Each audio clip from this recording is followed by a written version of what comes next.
right, since we are league champions, it's the Thursday night forum, and we have gathered here again today to talk about Arsenal winning the league for the first time in what is it, 22 years, Stan? 22. 22 years. I mean, when you put it like that, so it's been too long. You know what I mean? It's been too long, but it's also has been tough to overcome Abramovich, who came on the scene with Chelsea, Manchester City, who came on the scene, and Liverpool, who came on the scene. And yeah, Arsenal and the Cronkies. The Cronkies have given Mikel Arteta what he needs and built the squad up. So yeah, we won the league. We won the league on Tuesday night when Man City failing to um, get the 3 points that they needed. Um, and we've seen, Stan, it's been a little while now. We've seen some of the scenes from the Arsenal players gathered together at the stadium, I believe, uh, to watch the game and celebrate the ending, much like much like we saw Leicester City do 10 years ago. Yeah, it's funny how times change, isn't it? It was just yesterday when I was, my algorithm was putting up a lot of Arsenal stuff on YouTube. There was like I think it was like a 6 minute video which had been taken from, I think it was, remember the series that was on Amazon, Yes. All or Nothing, is it called? What's what they call it? All or nothing. Yes. Yes, and it was a section from that, and it was when, you know, really at the lean time in Mikel Arteta's tenure, when there were the protests were going on as well. People were gathering outside of the Emirates and protesting and wanting the Cronkies out. And it's funny now how times have changed, where there's now bigger gatherings outside the club, which are magnificent, and all is good. Yeah. I think that the owners, I think, have made a lot of good moves since they got all of their, the full ownership. I mean, they didn't hit the panic button with Mikel Arteta. A lot of other managers may have found themselves out of a job. A lot of owners sometimes seem to hit the panic button quite quickly. But he's been given a real sense of backing from the owners. They've gone with, and it's kind of worked out. It's kind of looking like the future is very bright. Like BX. BX, we're milking BX in the it. house. But BX, you have to work. It's a double shift for you this week. I just send in the invoice for the double shift. We are back, BX. We are back. Just wanted to, BX, can you double check for us that we did drop I thought I dropped a link to this show in the chat box, and if I haven't, I will. But let me know if the link is there to grab in the chat. And of course, BX, if you wish to, you're welcome to join us and talk. You can even keep your camera off if you wish to, as well. Come on in. Come on onto the show. Tell us how you're feeling about uh, the Arsenal and the achievement of winning the Premier League for the first time in 22 years. And you know what, Stan? There was a few people in the chat box on Tuesday night. It sort of hit me a little bit. You and I, we've seen a few of these.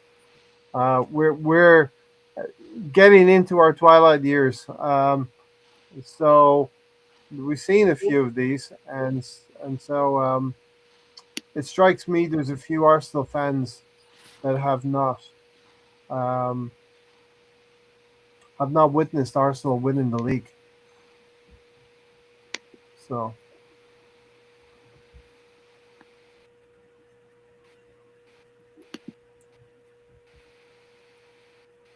Are you able to Sorry, was put that it a in? question? Yeah. Well, more or less just an observation that there are Arsenal fans who have not seen us win. Oh yeah, Yeah. They've not seen us win the league. yeah. Some people, Yeah. So you I've know. dropped the link. I've dropped the link in there. We're gonna bring people on. We listen. We Stan and I can recount and talk about this season, no problem. and we're only going to be here for about 90 minutes, maybe, or 2 hours tops. So if anyone wants to grab that link and come on in and join us, we'll certainly add you to the show here, and let us know if you want to talk about the Arsenal, talk about the season. You know, yeah, BX Gunner in the house. This is The like link is in. this is the sixth time for me to see Arsenal win the league. Two of those Yeah. before the Premier League. Yeah, the first one for me was 1989, right? Yes. Very, very, very. I was Let's 2 go years through old. them. I was 2 years 77. I didn't know anything because I was 2 years old, right? Yeah. I didn't even know what Arsenal I was about 5 months old. January. 88, I'm born 89. in Yeah. January 70. Yeah, 88, 89. We had built up a huge lead over Liverpool. We had something like 18 points. Can you imagine like what Twitter and social media would have been like in 88, 89, Stan? We had something like a 18-point lead or something crazy like that with a 15-point lead.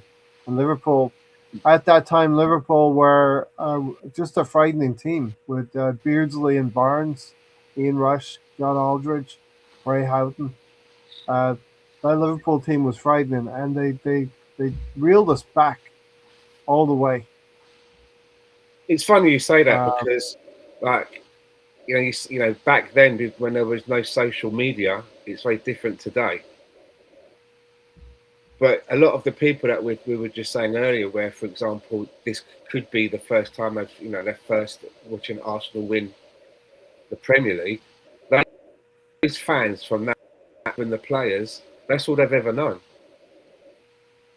They don't remember a time when there was no social media. There's always been that. Do you know what I mean? It's different for me and you because we can look back and go, remember when he just like got the results off of CFAX? Yeah. The back pages, right? Yeah. Stuff like that. You get your newspaper, go to the back pages of the newspaper. Match of the day, even maybe. Yeah. You missed it on the radio. That's but very little else. You know, you got a match report, really. That was it. And not much else about it other than the game in a short interview, which was only a certain few. You just saw them playing the game, right? And then there was the stuff in newspapers. And if there was maybe a scandal about one of them, that might make a tabloid. Front page. But you didn't really get to, it was very distant, right? Yeah. Whereas today, it's very much. I even enjoyed where all of the games were 3:00 in the afternoon, 3:00 on a Saturday, and the video printer would get going.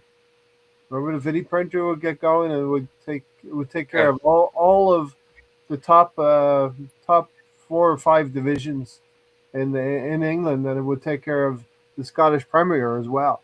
And then you'd go around the grounds, right? And you'd have just like a caption of the ground. You just see a picture of the ground, like in your background there. You just see a picture, and then like the reporter's voice would come through.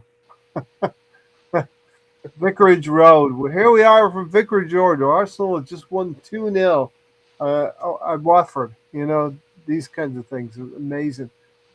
So yeah, I mean, few title races will give us the drama of 1988-89, where on the final day of the season, which due to the unfortunate events of Hillsborough, was a rescheduled game, and it came to be a title decider. Arsenal would win the league in the 92nd minute. And they needed that second goal. They needed to win by 2 clear goals, which was like going to Manchester City and winning 2-0. Yeah, you know what I mean? Oh, yeah. To win on goals scored as well. Not just goal difference, but it went down to goals scored as well. So that was 1989. The team would go on to try to defend its title in 1990, 91. No, it was 1989, 90. But Liverpool would come back. But I did hear some very good clips from, I think it might have even been from Josh Kroenke saying about, like, we're not standing still. You know, there's more work to be done. There's stuff, you know. The This is usual. like they're not just going to tread water.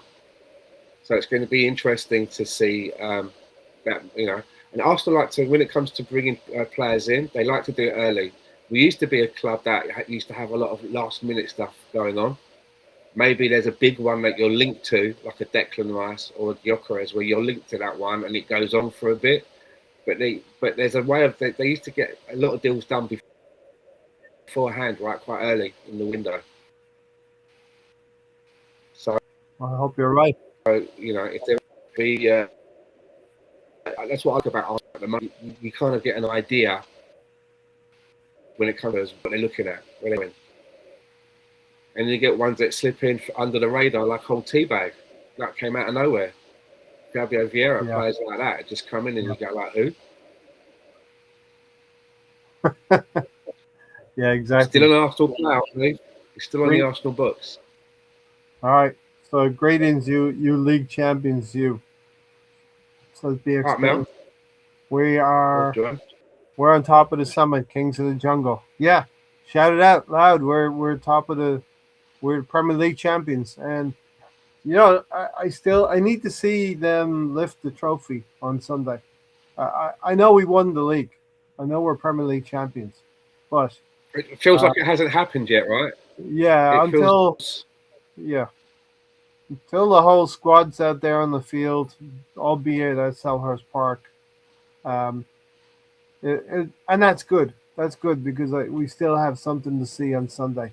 You know, it's going to be a fixture that we will have to fulfill, but it's going to be a fixture that we don't have any stress over. You know, we're on top of the semi Kings of the Jungle. Yeah. And it's the same for Palace, right? They've got a big game coming out themselves. So they've got their eyes, you know, they've got no skin in the race in this game. So it could be just a boring 0-0.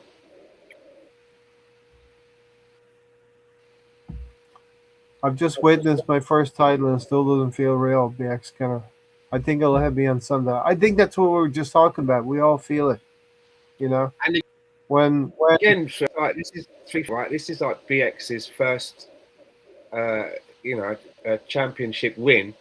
And look at the situation. It wasn't like he was at a game and something happens and you're there with a crowd, or you're in a pub watching the game. Do you know what I mean? And it's like the whistle goes and it's champions and the players are pitch. You tell us that I was sat at work. It's 12 o'clock. You know what I mean? Arsenal wasn't playing. It was another team that were playing and I was invested in it and I had the score up in the background. Do you know what I'm getting at? It's a different way of winning. It's not like if it went down to the last day of the season, we'd all be in front of a television somewhere watching the game, and then there'd be that or whatever, right? But it wasn't like that. It was like, oh, was that coming through? Oh, we're champions. Like, it's not like in that moment where you're, you know, a final whistle goes and it's like, yeah. So again, for those people, it's their first one. It's kind of muted, right? And I felt like that. I've seen, you know, 6, but I felt muted because I was at work. Kickoff was at 11:30 in the afternoon. You know, the thing that's a shame here, Stan, is that the FA Cup has been diminished over the years, and you know, you and I and many other Arsenal fans really value the FA Cup because you know we have the record amount of wins of FA Cups, but because of the game being played on Saturday, which now is nobody really recognizes it because it's been devalued so much that it used to be the last domestic date in the football calendar. Yeah, but after the last game of the season, then it would be the FA Cup. Yeah. But if that was the case, think of it. If that was the case this season, with the date of the Champions League final, when's that going to get played? So we'd have to play a game on Sunday, which would be the last game of the season, and then conceivably play an FA Cup final on a Wednesday, and then on Saturday, it's ball to play a Champions final. Well, what You it's know what I mean? If it was in that scenario yeah. where you're in the final and that's the last game of the season, that's quite a tight, you know. What it has done though is it's not allowed this penultimate round of games. You know, us playing Burnley, we couldn't play it on a Saturday or Sunday.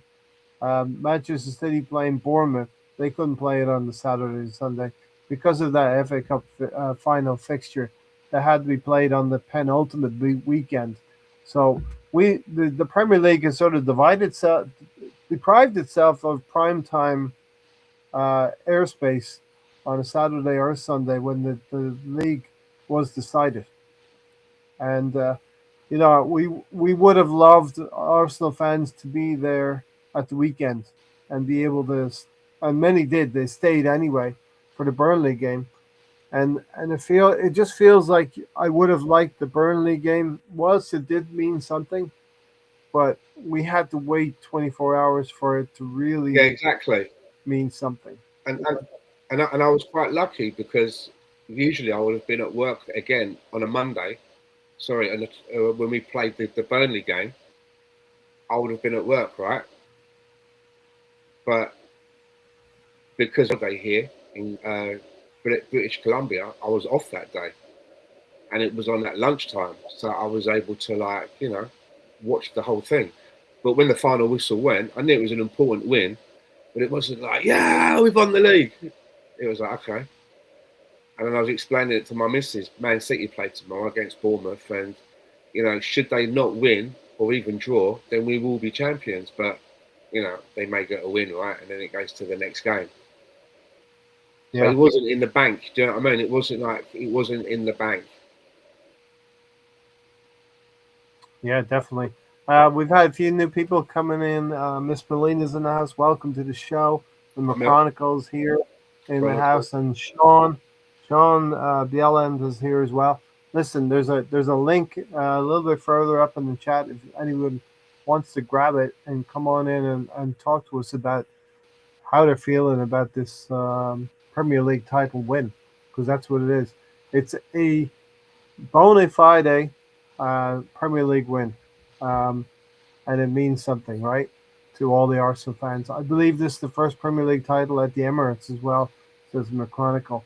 Yeah, Yeah, so 89 we win in 89, and 91 was another one of significance because this is a season in 91 where we only lost one game all season. Whereas the 89 team was drama, the 91 team was imperious. And yeah, they went through a season with just one defeat all season. Then we'd have to wait about 7 years then until 1998. And Arsene Wenger was in situ.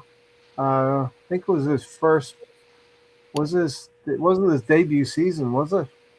Can't remember if it was was his. that the season where we lost only by points? No, we won. We won No, 1998. We we only lost games. There was a possibly only season lost where two. we only lost 2 games, and that's when he first floated the idea, like, it's not impossible to go like unbeaten. Yeah, And I yeah. think I think it was either 2 or 1 game, but I think it might have been 2, not 1. And then of course, the players like, oh, Gaffer, why are you saying that, Gaffer? You're putting pressure, you're putting real pressure on. But he only said it because he believed it, and it happened. Manchester United, we just talked about Alex Manninger. Rest in peace. Alex Manninger passed away recently. But we talked about him taking the goalkeeping gloves. David Seaman was injured in 1998 and was part of a 12-game unbeaten run where we surged past Manchester United, actually beat them up at Old Trafford through a goal from Mark Overmars. So that was the third one that I witnessed. And then we had 2002, Robert Perez, and all of them. And then we had 2004, the Invincibles. So, yeah, this one will be the sixth one, as you've mentioned, I think, Stan. But we'll have been around for. You know what I mean? Um, Such a huge gap, though. evening, Mel. Evening, Mel. Hope you are having and enjoying this Arsenal win. Champions of England. It sounds good, right? Feels good to say champions of England. Um, all the best for the wedding, Stan. Uh, Thank big up, you. gentlemen. Big up, gentlemen. I believe winning it the way we did, given how such high pressure and stakes this season has been, winning it on Tuesday and going into this final game weekend, it feels nice and relaxed. This is the kind of experience that they need now, Stan. This team to have that experience of winning a close title race against Pep Guardiola and Manchester City. But also, our last fixture, it's a nice game. It's not too far across London to get to, so it's not like a long journey.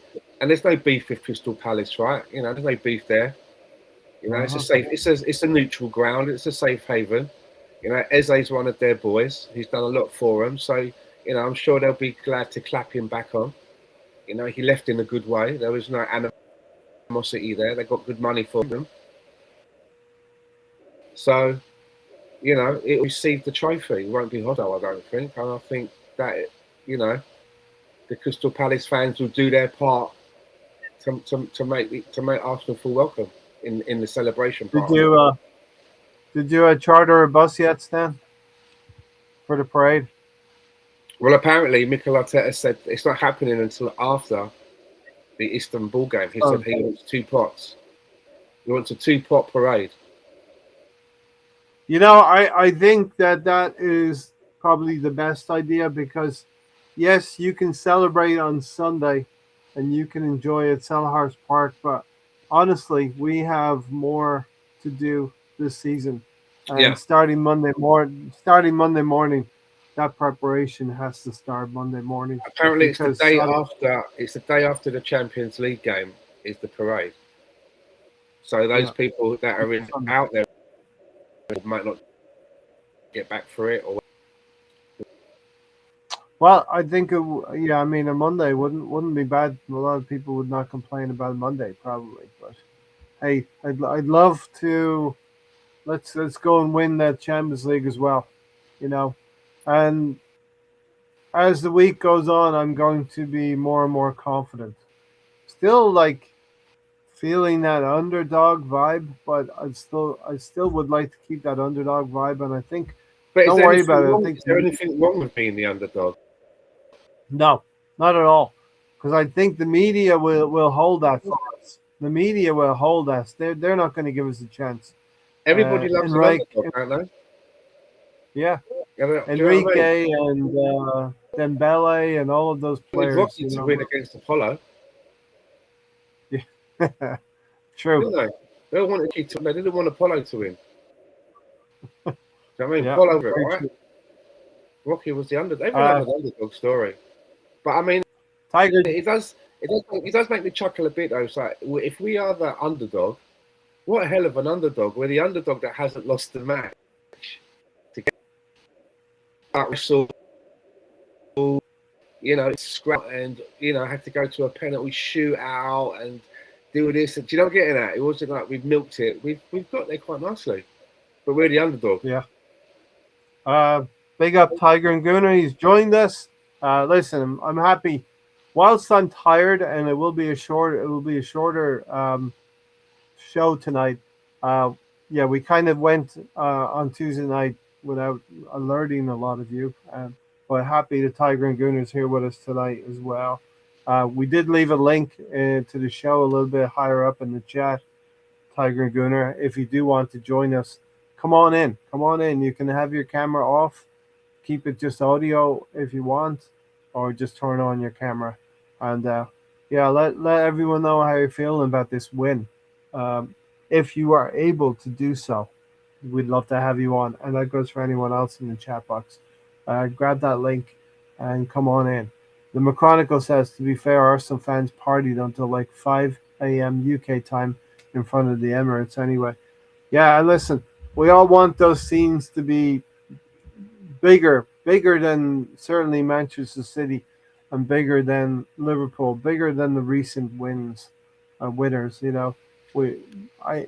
I believe the Arsenal fan base is amongst the biggest in the world, you know, and this generation, like with every generation, when you start winning things and you start becoming successful, you start gaining more and more fans. And yeah, I was watching the You told me to watch that Jamie Vardy documentary. I did notice one of his sons had an Arsenal kit on, Yeah, so it's an Arsenal fan in the Vardy household as well. it's a So, very and good that's documentary. just the way it is. Hell of a Good story, isn't it? documentary. Hell of a story when you Yeah, think of where he yeah, started actually playing football, his roots into the. It's unbelievable. yeah, all the way. And as was mentioned, okay. He made the most of the last few seasons because they won the league, they won the FA Cup as well, and they won a Community Shield. So there was a few things there that he was able to put in his trophy cabinet. Played for England Sean said from that level. How'd you go played from for that England as level well. to play for England? Crazy. Yeah, yeah. Non-league football, and because we have a UCL final coming up, it's actually nice that we can almost sort of rest our players and give players, some of the players like Daman, Martinelli, Mosquera, and maybe even Norgard a start. I was thinking Kepa.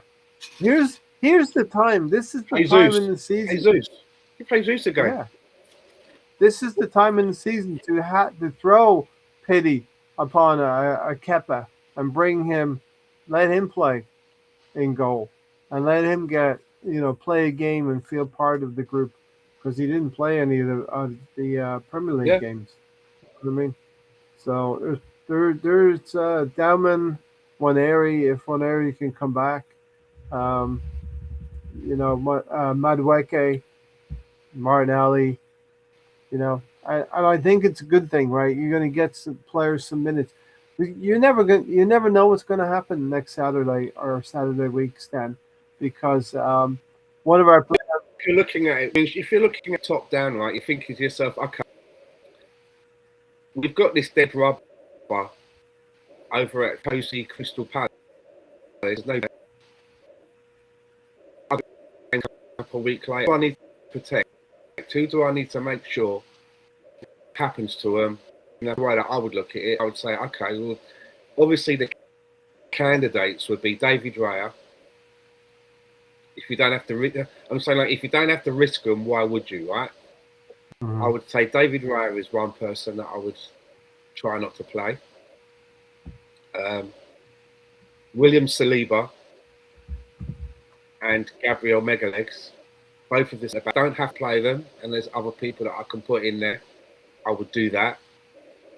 At left back, it doesn't really matter because I've got a choice of three, right? Hencape or Calafiori. So you can work that out. Someone that doesn't have to have as many minutes, whatever, right? That's easy rotation. Mm-hmm. Another player that you would like to try it, and if you could, maybe Declan Rice.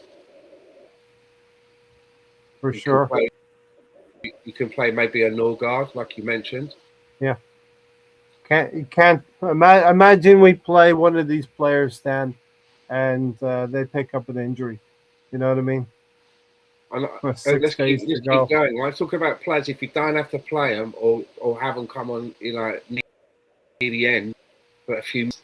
Again, another one, Saka. Quite happily played or Madueke in the Palace game ahead of Saka. As I Another player probably not want to win there because he's like so fragile this season.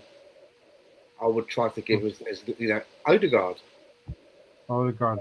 Odegaard's important for us, but we've seen him break down in training for games and stuff, So, he's someone else I would be quite sparing with if I could. I'd be inclined to give Eze minutes, obviously.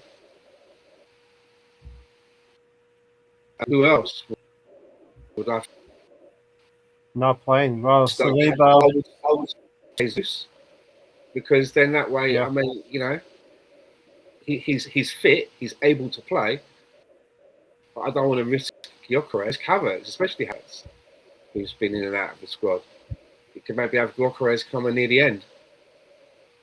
So that there's what I'm saying is there's options. That's the most. Doesn't mean it's the best team that's going to solidify and get the most out of the game. But what it does mean is that we try to take care of the best players that make up the starting 11 for the biggest game in probably the club's history, which is in Istanbul next Saturday. You know? Biggest game in the club's history since 2006, you would say, right? Yeah. Since last time.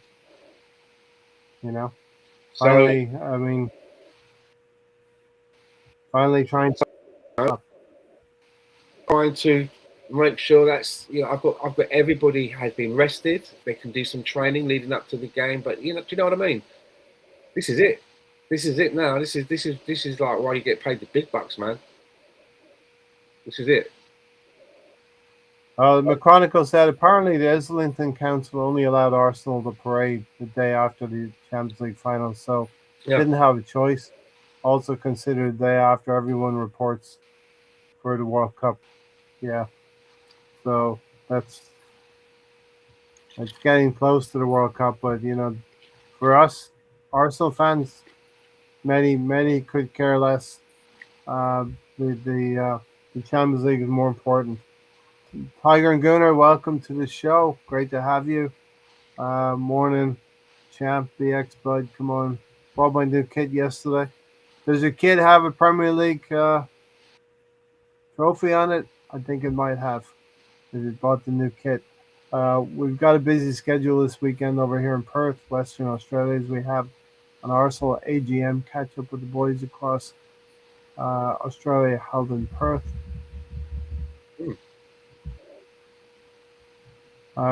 Drop the link in here in the chat box if any of you want to come in and talk to us.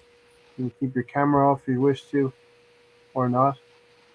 Leave the camera on if you want to. We want to hear your take on your emotions of Arsenal winning the Premier League title for the first time in 22 years.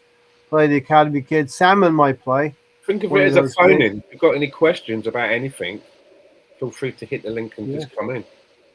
Yeah. So let's say you even start supporting Arsenal if you want. If you want to pop in, pop in. Is Marino back? So there's a question, BX Gunner. Is Marino back? Not only is Marino back, is Timber back? And would you risk either one of them for a huge game in the Champions League final? If you've had a player that's been out for a long period of time, do you just throw them back in for one game?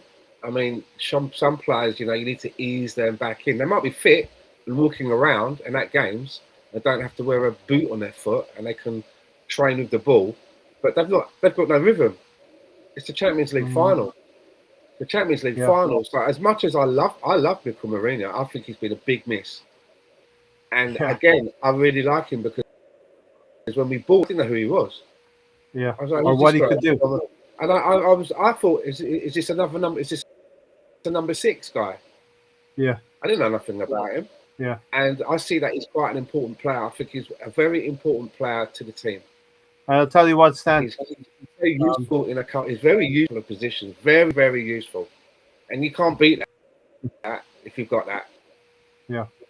I'll tell you what, Stan, just in preparation for this podcast and knowing we might want to talk about the games that we played this season and the goal scorers.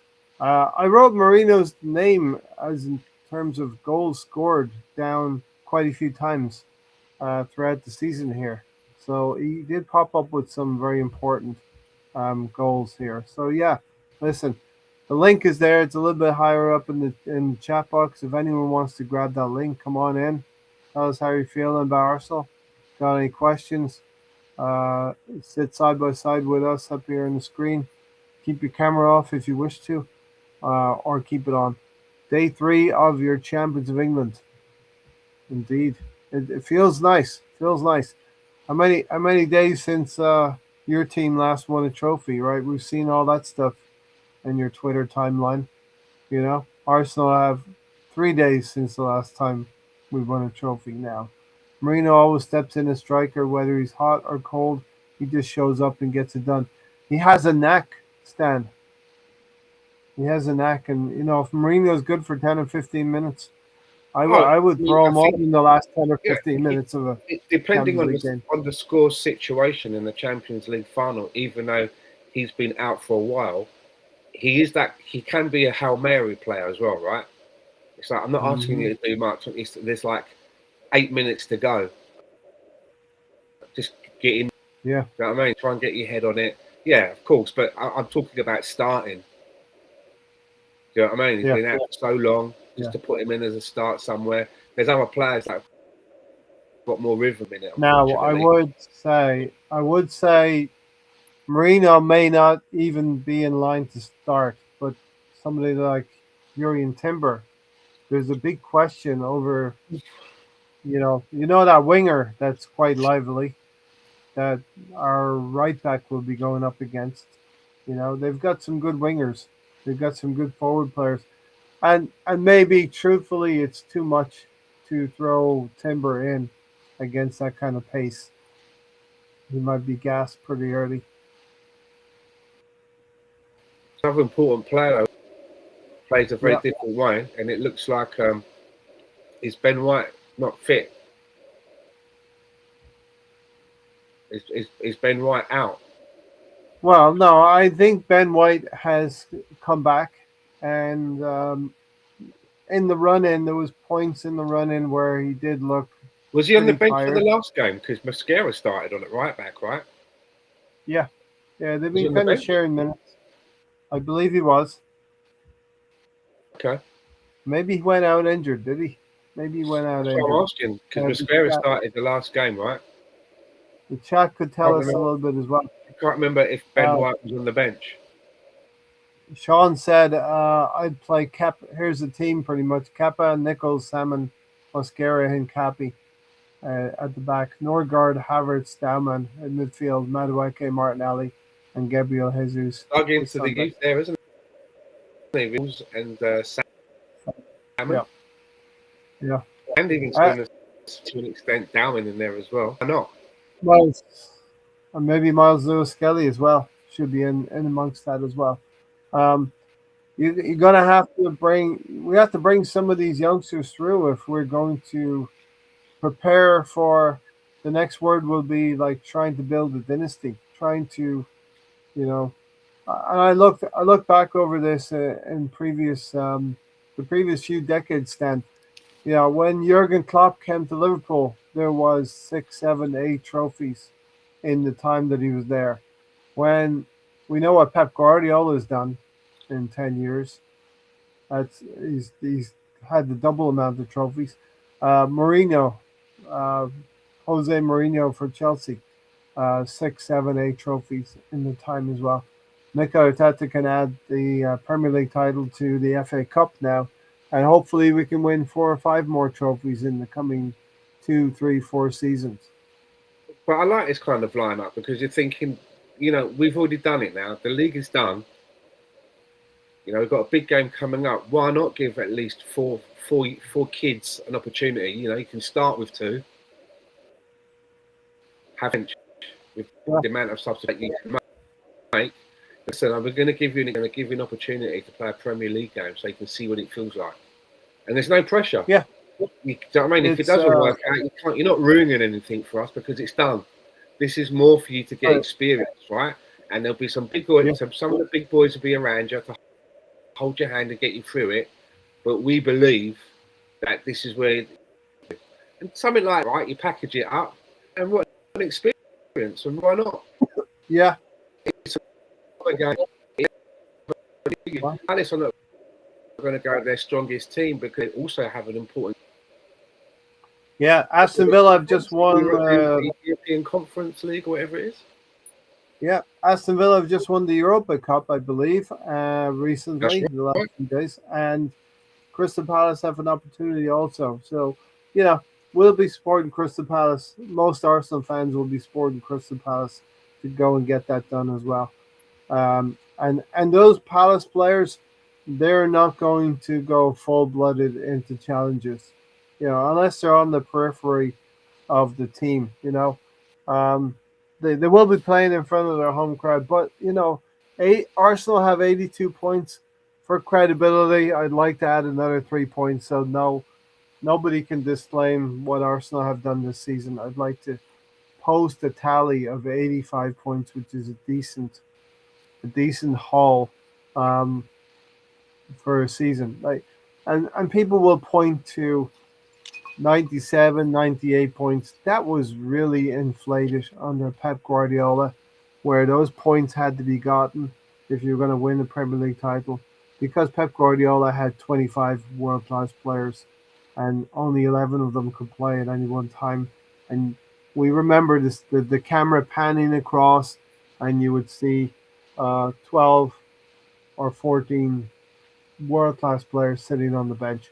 Um, Scroll up a little bit in the chat. You'll see a link if you want to join us. There's 12 people now. If you want to jump on the show here, tell us how you feel about Arsenal grabbing the Premier League title. Just while speaking about Pep, Mm-hmm. but obviously the news is out now that he's jumping ship. Yeah. And Maresca's coming in, and that speculating that maybe he knows that the ship is going to go down, and he wants to get off the ship before that happens, which we don't know. But there are some people. I just seen another post where I think a journalist has said, after the league is wrapped up, they're going to drop the hammer on Man City, and the whatever will be meted out to them will be meted out to them in due course. So we'll wait and see what happens there. You know what I mean? Mourinho is also great movement in the box and is a handful for someone like Marquinhos. I think he's a little bit like Olivier Giroud. He's able to take up positions on the field. Some players have a knack. Olivier Giroud had that knack. He knew where the ball was going to come. Alexis Sanchez was like that. And Aaron Ramsey was also like that as well. So Mourinho is, and going through some of the vital goals that he scored for us this season. Let's just talk about Mikel Mourinho. What we're a much better team. We're a much better team having him in it for me. Yeah. I think he's a player, and as I say, when we got him, I didn't know who he was, what it was about. He's just in to me the performances that he's put in, and he's able to do it in a couple of positions, which I think is so valuable. So it's great to have that in your, excuse the pun, in your arsenal. To have that card, to have that card to be able to play. That he's quite versatile, right? And it's such a shame for me that he, got injured. Yeah.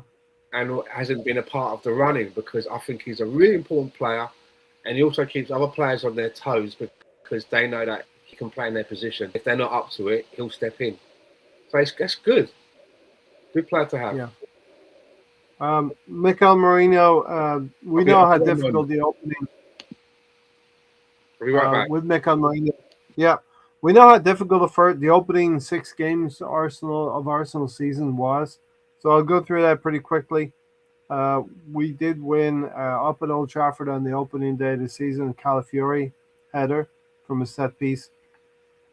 Played Leeds United at the first home game, won 5-0. A brace from Timber and a brace from Gyökeres. Gyökeres' first goals for Arsenal came in his second league game, which is good. Bukayo Saka also grabbing a goal there. We went to Anfield on the third game of the season, and I feel we were quite timid. Could have been a draw.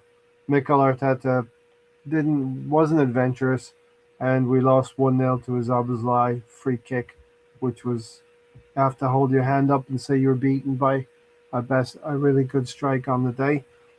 Now in Port, we came back to play Nottingham Forest. We beat them 3-0 at home. 2 goals from Zubimendi and 1 from Gyökeres. So Gyökeres in the first 4 games scored 3 goals, which is not a bad start for him. Huge game, a huge goal. which tipped the balance in our favor as it happened. Martinelli's equalizer at home to Manchester City, absolutely huge. If Martinelli had not scored that goal in injury time, we could be talking about a different outcome this season. When you think about Man City taking 2 more points and Arsenal taking 1 point less, so it'd be a 3 point swing. And then we talk about Marino. We go to Newcastle away, and we're losing 1-0 up until the 83rd minute. And Mikel Marino pops up for the equalizer in the 83rd minute, and a set piece from Gabriel Megalegs in the 95th minute wins us that game at Newcastle and gives us huge belief to go on and win more games. We would go on to beat West Ham 2-0, Rice and Saka, and Fulham away from home with a Trossard strike. And then on the 25th of October, Eberici Eze would score his first goal for Arsenal with a strike against his old team, Crystal Palace. An absolutely fantastic goal. I remember that one. And then we have a routine. We have a routine win away to Burnley with Gyökeres and Rice scoring. And that's the first 10 games. And, the first 10 games have got 3, 4, 5, 6, 7. We win 8 of the first 10 games. We lose the one at Liverpool, and we draw one against Man City. So really good start from Arsenal, where we just dropped 5 points in the first 10 games. So we're probably sitting on 25 points there. And Mikel Marino was key in getting an equalizer against Newcastle, which was one of the big results of the first 10 games, winning up there at Newcastle. Something historically we had not done. So usually they say, Stan, don't look at the Premier League table till about 3 or 4 games. But really, the first marker for me is the first 10 games. And then you know really if you're going to be in this thing or not. You just read out those were the first 10 games and people that weren't able to play for us. We weren't playing at full pedal. We didn't have all of our tools available to us when we started playing. Quite surprised to see that we were able to have this kind of consistency. I was like, wow, man, look at this, quite consistent, and like we've still got better players that are on the fringes that ain't even back yet that can add more dimensions to this team. Havertz was out, right?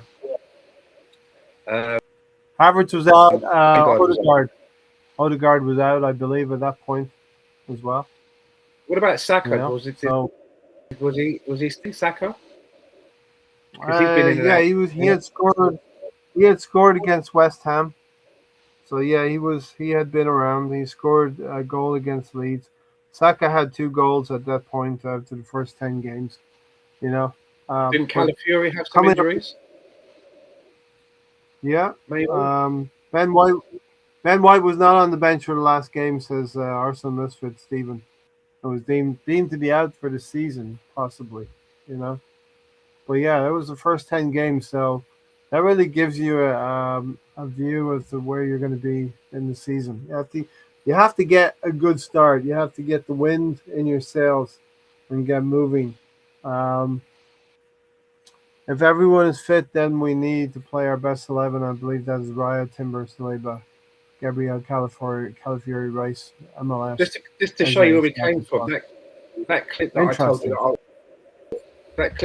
that I watched on that popped up from that Arsenal thing. That was. I can't remember what the season was. Was it Arteta's? But the point that they played 3 games at the beginning, and they were in at the bottom of the league. They scored no goals, and they had no scored against them. The all or nothing. Yeah, in the all or nothing. It was the first 3 games Arsenal win a game. Yeah, and I think of the We lost. Goal scored. I think it was. And he's Yeah. team, and Josh Kroenke comes in asking him if he's okay. Everything all right? Yeah, you know. And they're talking, and Josh is trying to give him like a bit of a pep talk. Yeah. You know. And then they say something like the only ones you can trust is your circle, The people that are in the room. People are in the room. Right. That's it. Yeah. And Mikel Arteta is talking about, you know, having to keep motivated to get so that he come in and transmit. That's the words that he used.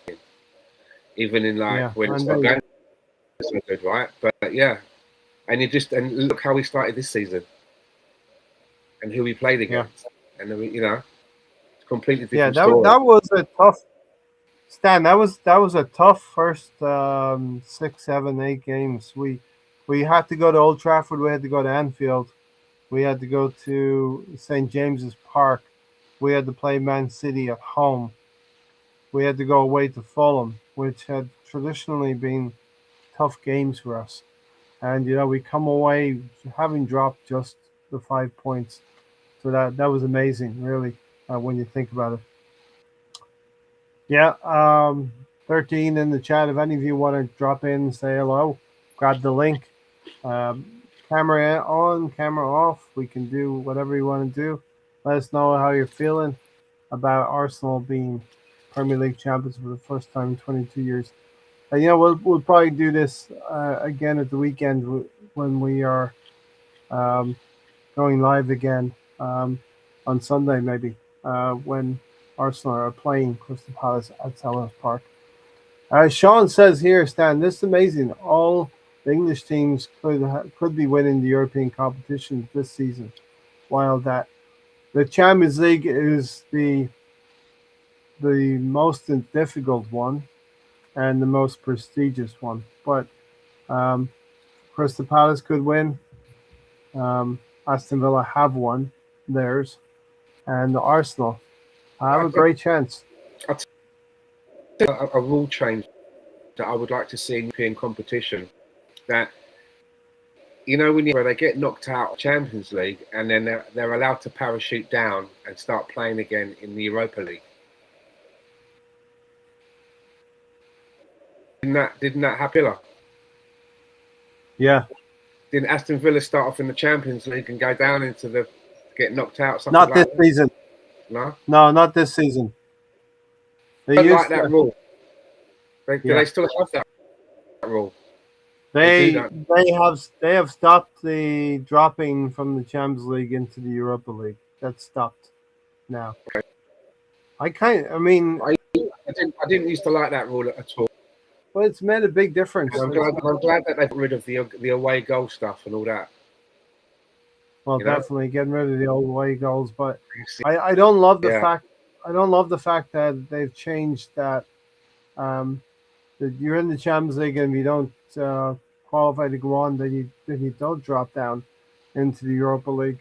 And the difference is now, you know, that a really good English team like Aston Villa or Crystal Palace are better than most of the European whipping boys as well. You know what I mean?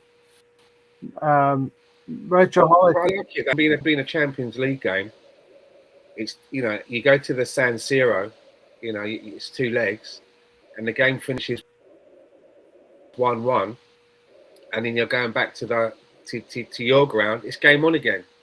There's none of this like away goals and all, you know what I mean? Yeah. It's game on now. It's a clean sheet, and now you're playing for 90 minutes. Yeah. European football used to be very, very cagey that way with the away goals rule. You know, a lot of teams would go away and play for a score draw, you know, 1-1 even. They get their goal, they'd be happy. They'd try to shut up shop.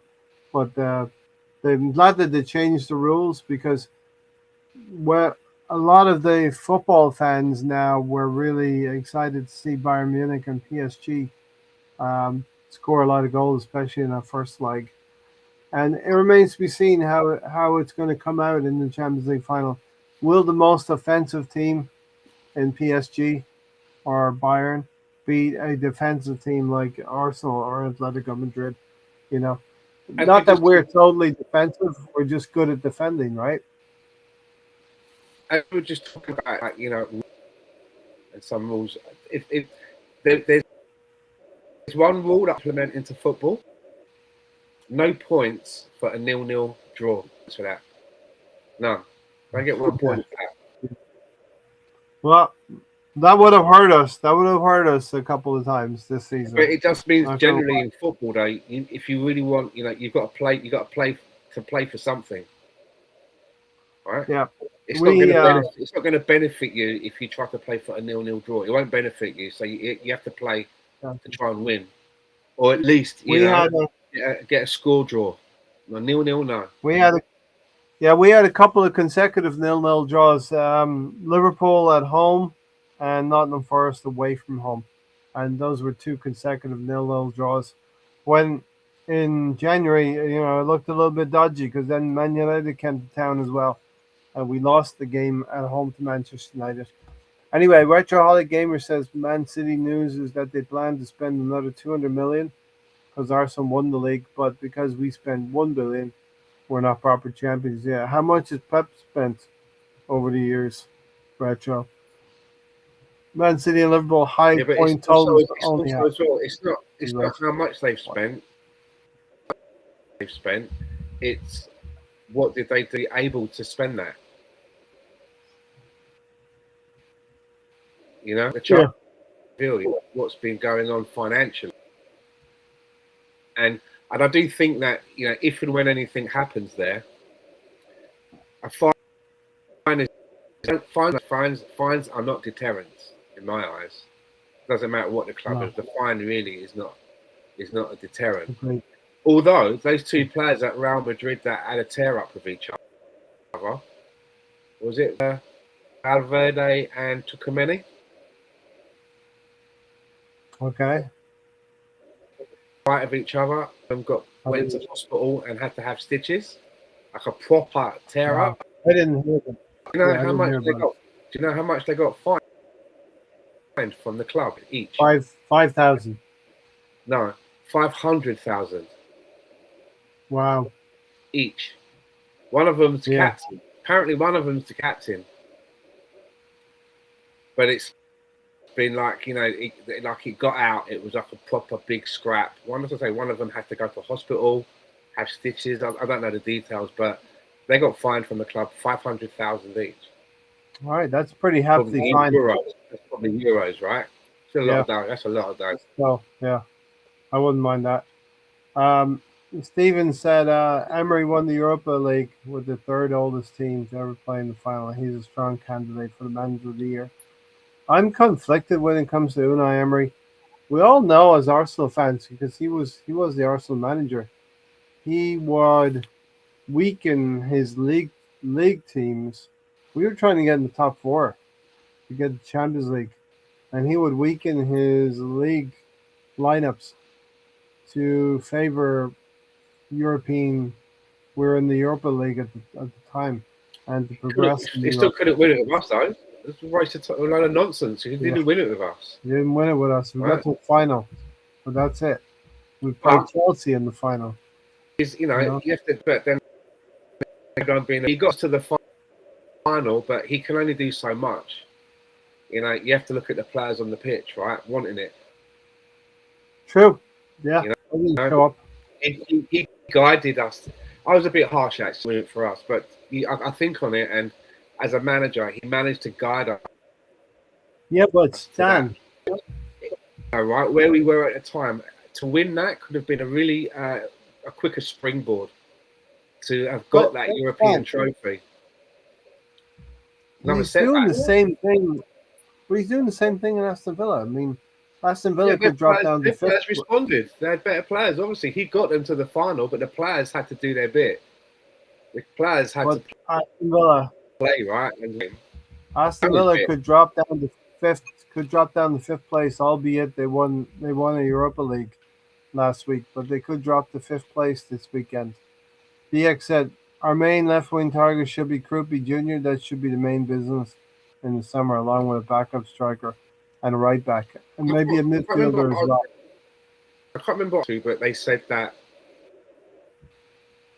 I think it might have looked a Bergkamp Wonderland, but apparently said was that options that Arsenal are looking at to strengthen is the left wing, the midfield, and right back. Right back, yeah. I still rate Mascara, but we do need to look at a right back possibility Yeah, who's a because centre back cover really? Mascara's a centre back there if needs must. Yeah. Do you know what I'm getting at? yeah. But I Timber's out, and obviously Ben White, like he has been playing with him, putting his body on the line. let me put it this way as well. Mascara is a young player who doesn't look out of place when he plays for Arsenal, and that's important, I think, to recognize that. You know what I mean? Yeah, BX got you right. The 1-1 draw against Man City with Martinelli's goal. The difficulty level of that Martinelli goal was 9.9. Astonishing finish, and a great assist from Eze. We've all been seeing the replays. It's not easy to win the Premier League. It's not easy. It's not easy to be there for the majority of the weekends. We were there for the majority of the weekends. It's not easy for to see Man City go ahead of us in the league table in the run-in, but then to have the fortitude, mentality, and strength of mind to keep going. As Declan Rice said, it's not over. It's not done. And keep going and win those last four games to seize control of the top of the Premier League and win the league again. And we forced it. And that's a justification that you spend £105 million on a player. And you're like, this is a big, this is like it's a club record fee, and it's a big jump from the last one as well. It's not like it's only a few quid more. It's a big jump, a lot of speculation, a big gamble, and you've got to say that since the time that Rice has been there, he has definitely been one of those players that has got us to this point. 100%. As Zinchenko and at a certain point, just to help us up another. But we, top drawer, paid good dividend. Yeah. Stephen said, no matter what happens to City, which I believe will be a slap on the wrist, Man United could be our biggest problem next season. They really turned it around and took Arteta to the woodshed. That remains to be seen. Yes, I recognize Manchester United's growth under Michael Carrick, but they've had no pressure. They've had a very light fixture. They've only played something like 45 games this season. And it remains to be seen if they can hang with an Arsenal, hang with a City again next season, or even I feel they're going to be better than Liverpool, yes, but will they be better than City or Arsenal? I don't think so. But they're going to be there or thereabouts, and they're going to improve. Here's the thing with Man United, though. I think when who was the manager that they sacked? The Portuguese guy, Amorim. Yeah. I think Manchester United. Right.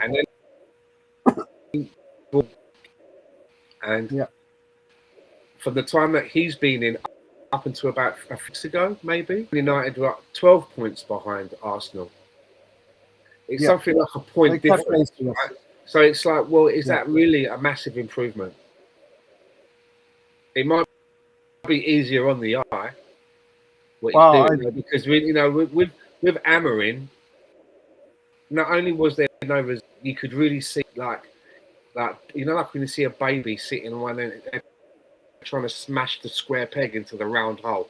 Chibi and thinking that He's only got a baby's brain. It's going to keep, no matter what I say, it's going to keep. Amorim was just hammering this particular tactic and this particular way of playing.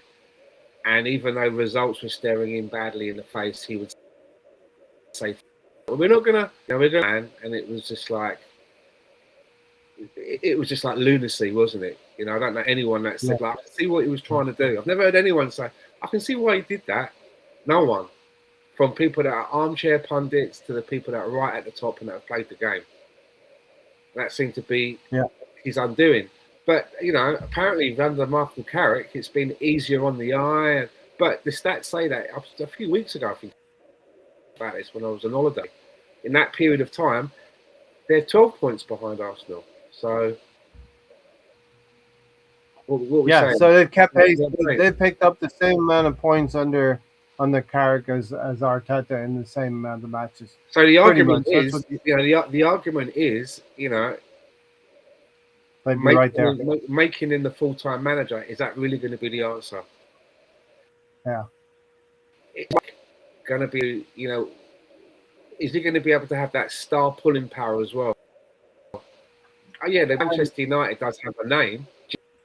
The other thing, Stan, is devil's advocate. I'm not saying that I'm against the appointment of Michael Carrick. Yeah. I don't give a fuck. I don't give a shit. I don't support Man United. I want them to fail. I want them to fail in the end. Is it going to end up like another Ollie Solskjaer situation? Yeah. Do you know what I mean? One thing that we're maybe not saying is that they didn't play Champions League, and they will have to play Champions League this season coming. He does seem to pick a better team though than Amorim. Like, when you see the lineup, you see players look like they're at least they're playing in their positions. Yeah. And if they're just not good enough, I don't know if it's down to that. That could be down to his coaching or tactics, but true. Chelsea, Xabi Alonso. What do you think about that? Yeah. I think it's a very weird appointment. It doesn't seem like he doesn't seem like a Chelsea appointment to me. And again, they're grasping the straws. It's not like Xabi Alonso was great at Real Madrid. If he was, he would still be there. You know what I mean? I know. He was greatly undermined. Real Madrid is the kind of club that managers like Xabi Alonso, Chelsea isn't. Even Mikel Arteta. If Mikel Arteta got a call to go to Real, he'd probably go because it's Real Madrid. He wouldn't last as long as same as Alonso. They're disciplined. They're not down for discipline. Yeah. Wow. They're not down for. This young way of coaching about like you're late. Discipline. Doesn't matter who you are. You've got to track back, even if you're killing Mbappe. You have to help them. You have to press. Some players. Well, look at them. So they've heard that post coming, and they want to leave. Oh, does he come back? Remember what you want about him. He don't play this modern kind of football. Well, Mikel Arteta is a Barcelona guy, so he wouldn't be going to Madrid, that's for sure. But I hear you. It would work. Make the point. But the point, Alonso, it was far better. He was probably the best thing that could have happened to him. But Chelsea's a bit of a shit show as well, though, isn't it, Stan? Isn't Chelsea a bit of a shit show, though? He's going from Madrid, that was a shit show, to Chelsea. I don't think it's going to end well.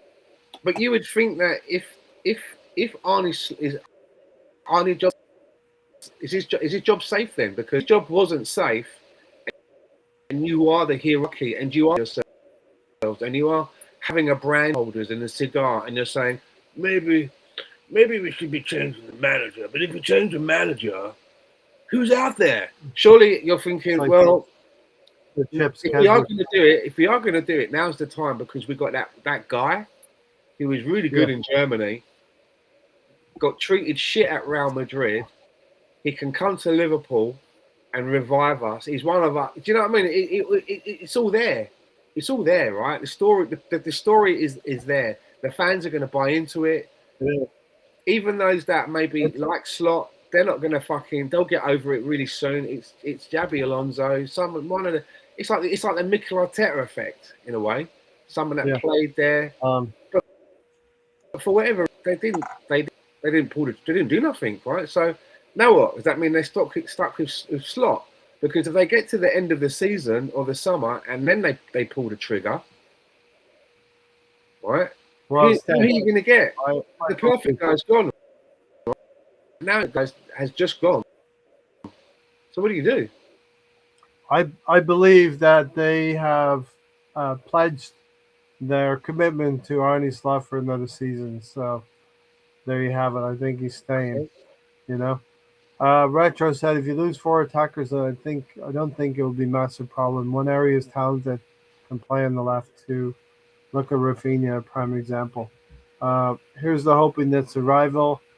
Sunday ends with West Ham avoiding dropping the cherry on the top for our league season. Is seeing Spurs relegated. Here. I'd like to see that. Spurs did not get over the line against Chelsea, and they're still in danger. Areola. Someone said that in the chat, but I remember reading that thing as well about Areola is in maybe the hot listen, we've known that Areola was going to be leaving Bournemouth at the end of the season. Well, let's just say his contract is up. I wonder if they would try to keep him. You know what I mean? Doesn't look like there's anything ready for him to go to. Let me just say. I did see that. I did see something when I was scrolling. I just don't see it happening. About Areola, I thought, oh, really? I just don't see it happen. BX said this goes back to the day. I think. Why don't you see it? Well, Liverpool have stated they're going to stick with Arne Slot. And chairman have never said that about their manager before, and then a week later, do you know what I mean? Like, yeah, I know what you mean. The dreaded vote of confidence. Don't they call that the kiss of death? Yeah, that's what they used to call it in the newspapers, right? Yeah. Chairman gets the kiss of death. The manager gets kiss of death from chairman. Another 5 years, and a week later the guy's gone. But I don't see us selling all of Jesus, Trossard, and Martinelli. Don't get me wrong. I'd love for us to have Nwaneri and Arda Güler, but I want to see Nwaneri given the chance more. Yeah, you'd like to see that, Sean. Miles Lewis-Skelly has prospered. Well, I think Nwaneri's got the ability as well. And Nwaneri can be a player that could be on our bench and playing regular football. He's very well now, is it? No. And we had been good with loans in recent years. William Saliba notwithstanding, he was one of the better ones. You know what I mean? BX says Berta needs some David. One of the problems that they have with Nwaneri, one of the problems is basically, I was reading something about it, and one of the lines was, he also won't speak French. I was like, okay, maybe. All right. BX said bringing in hindsight and others was master strokes. I want Ethan to succeed, but there may be a deeper issue why he's not playing. Dowman got kept over him. He may, as much as I don't like it, be another. Nketiah, Iwobi, Gnabry goes away to succeed. Yeah. If you're not top, we're talking about top level now, and I guess we have to. Mikel Arteta's earned the right to understand the talent that he has at his disposal, and we have to trust that he's doing the right thing, as much as we don't like it sometimes with Nwaneri, the likes of Nwaneri going out on loan, the handling of Dowman, Miles Lewis-Skelly, and others. There is a nagging thing of which, we've got Evan over there, and the manager's saying, he's not blah blah whatever. then why let him stay there? Might as well just bring him home Yeah. then. It's not working. There should be, you know what I mean? Okay, it's not working out. The manager's not into him. He's not settling here. Why let it fester? Why let it go on? What's that going to do? Just bring him back. Yeah. There's Do that. there is a nagging thing in the back of my head about Mikel Arteta and his favoritism.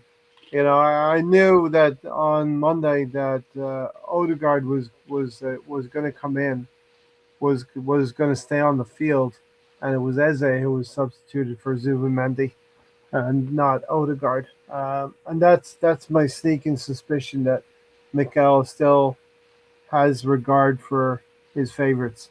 You know what I mean?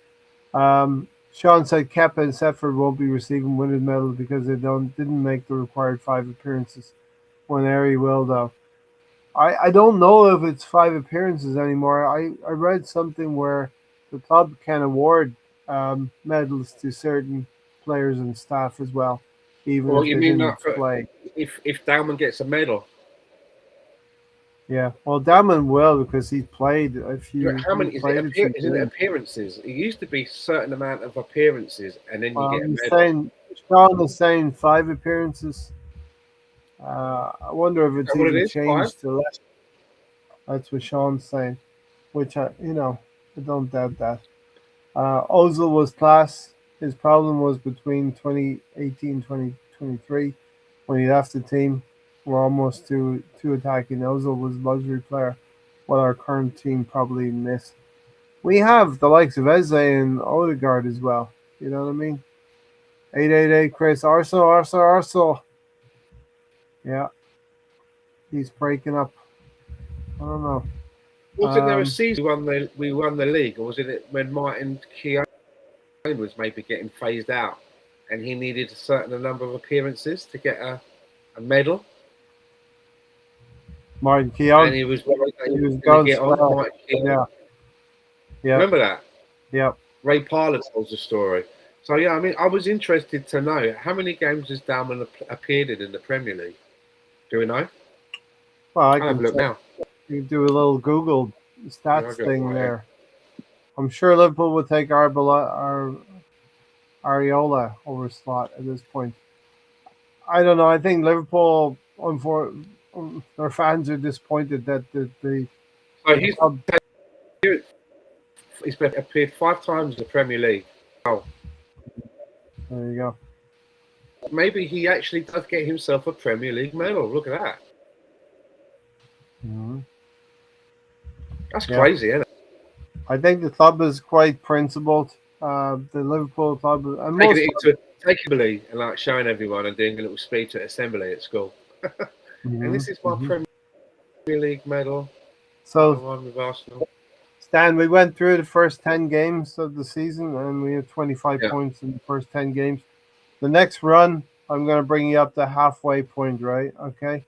We go to Sunderland, 2-2 draw. We lose a goal in the last minute, unfortunately. Beat Tottenham 4-1. Eze's hat trick.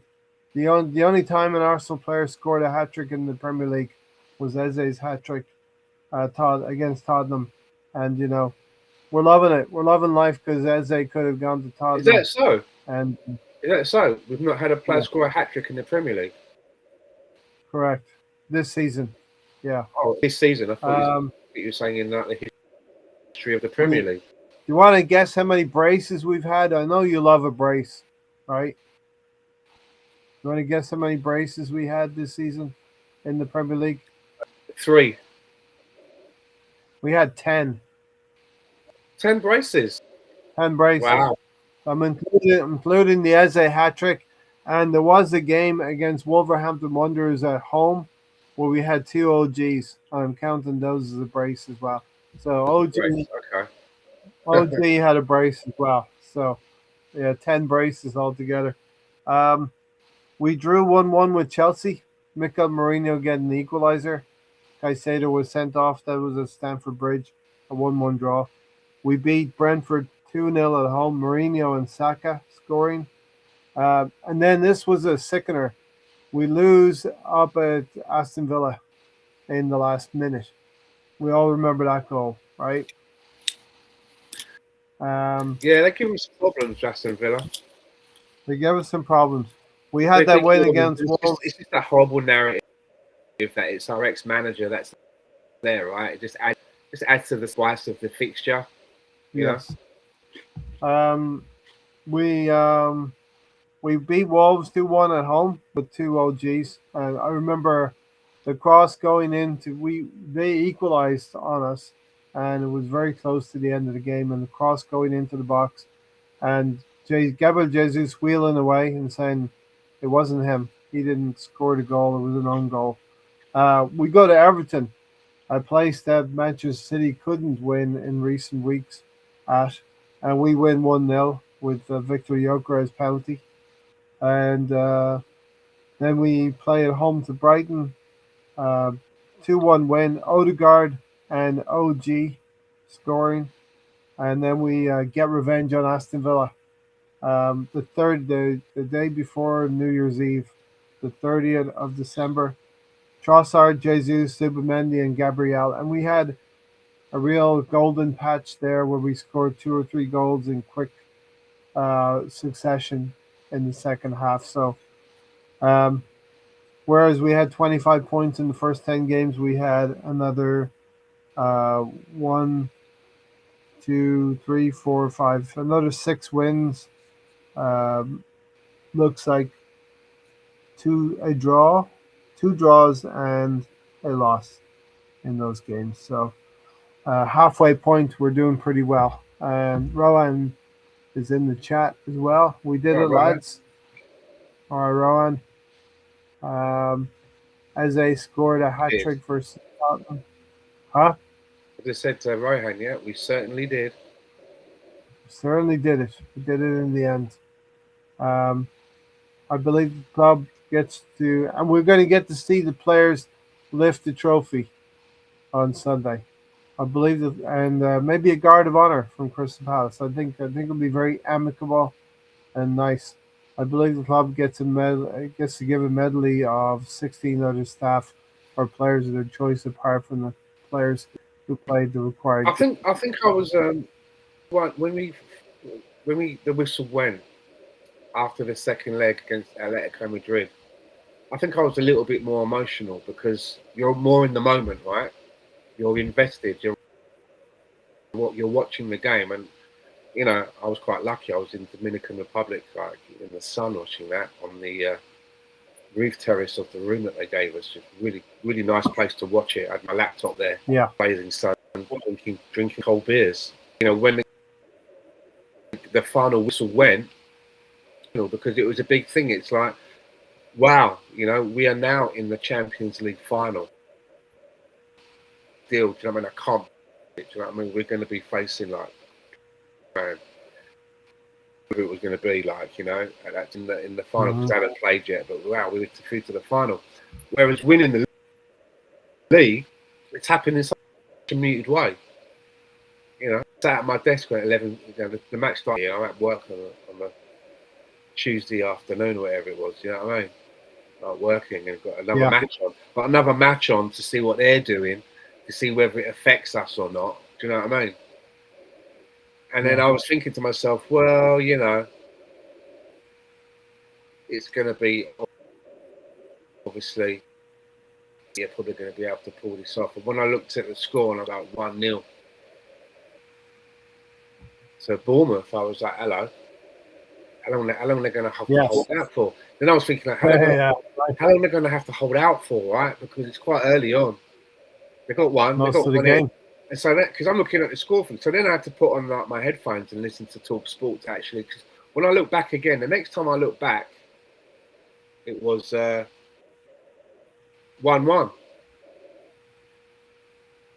And now you're thinking like there's still a little bit of time to go. Like I don't know. That's when I started listening because I didn't know how the game was going. Like, are Man City on the attack? Is another one imminent? Because if it's imminent, then it's all over, right? We're all off to next week. So then it was like this countdown. It was like the countdown, 1-1. If it stays at 1-1, I remember I sent them like a text. I'm like, it's fucking happening. She thought I was like, you know, it was like World War III, like, you know. Yeah. like Iran was dropping bombs on Vancouver or some shit, or there was an earthquake.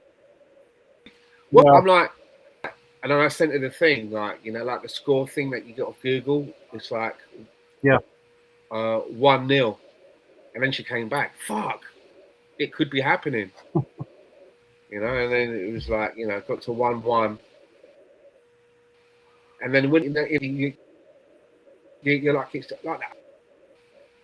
It's 1-1, and you're watching it, and you're thinking and listening to a bit, and you're yourself like, the Wilson's going to go in a couple of minutes, but then you think to yourself, they're going to add minutes on. Obviously, it's not going to end at 90. It's the whole don't con yourself. Yeah. This is not ending at 90. Yeah. 6 minutes, something like that. 6 or 7 minutes. Yeah. 7 minutes.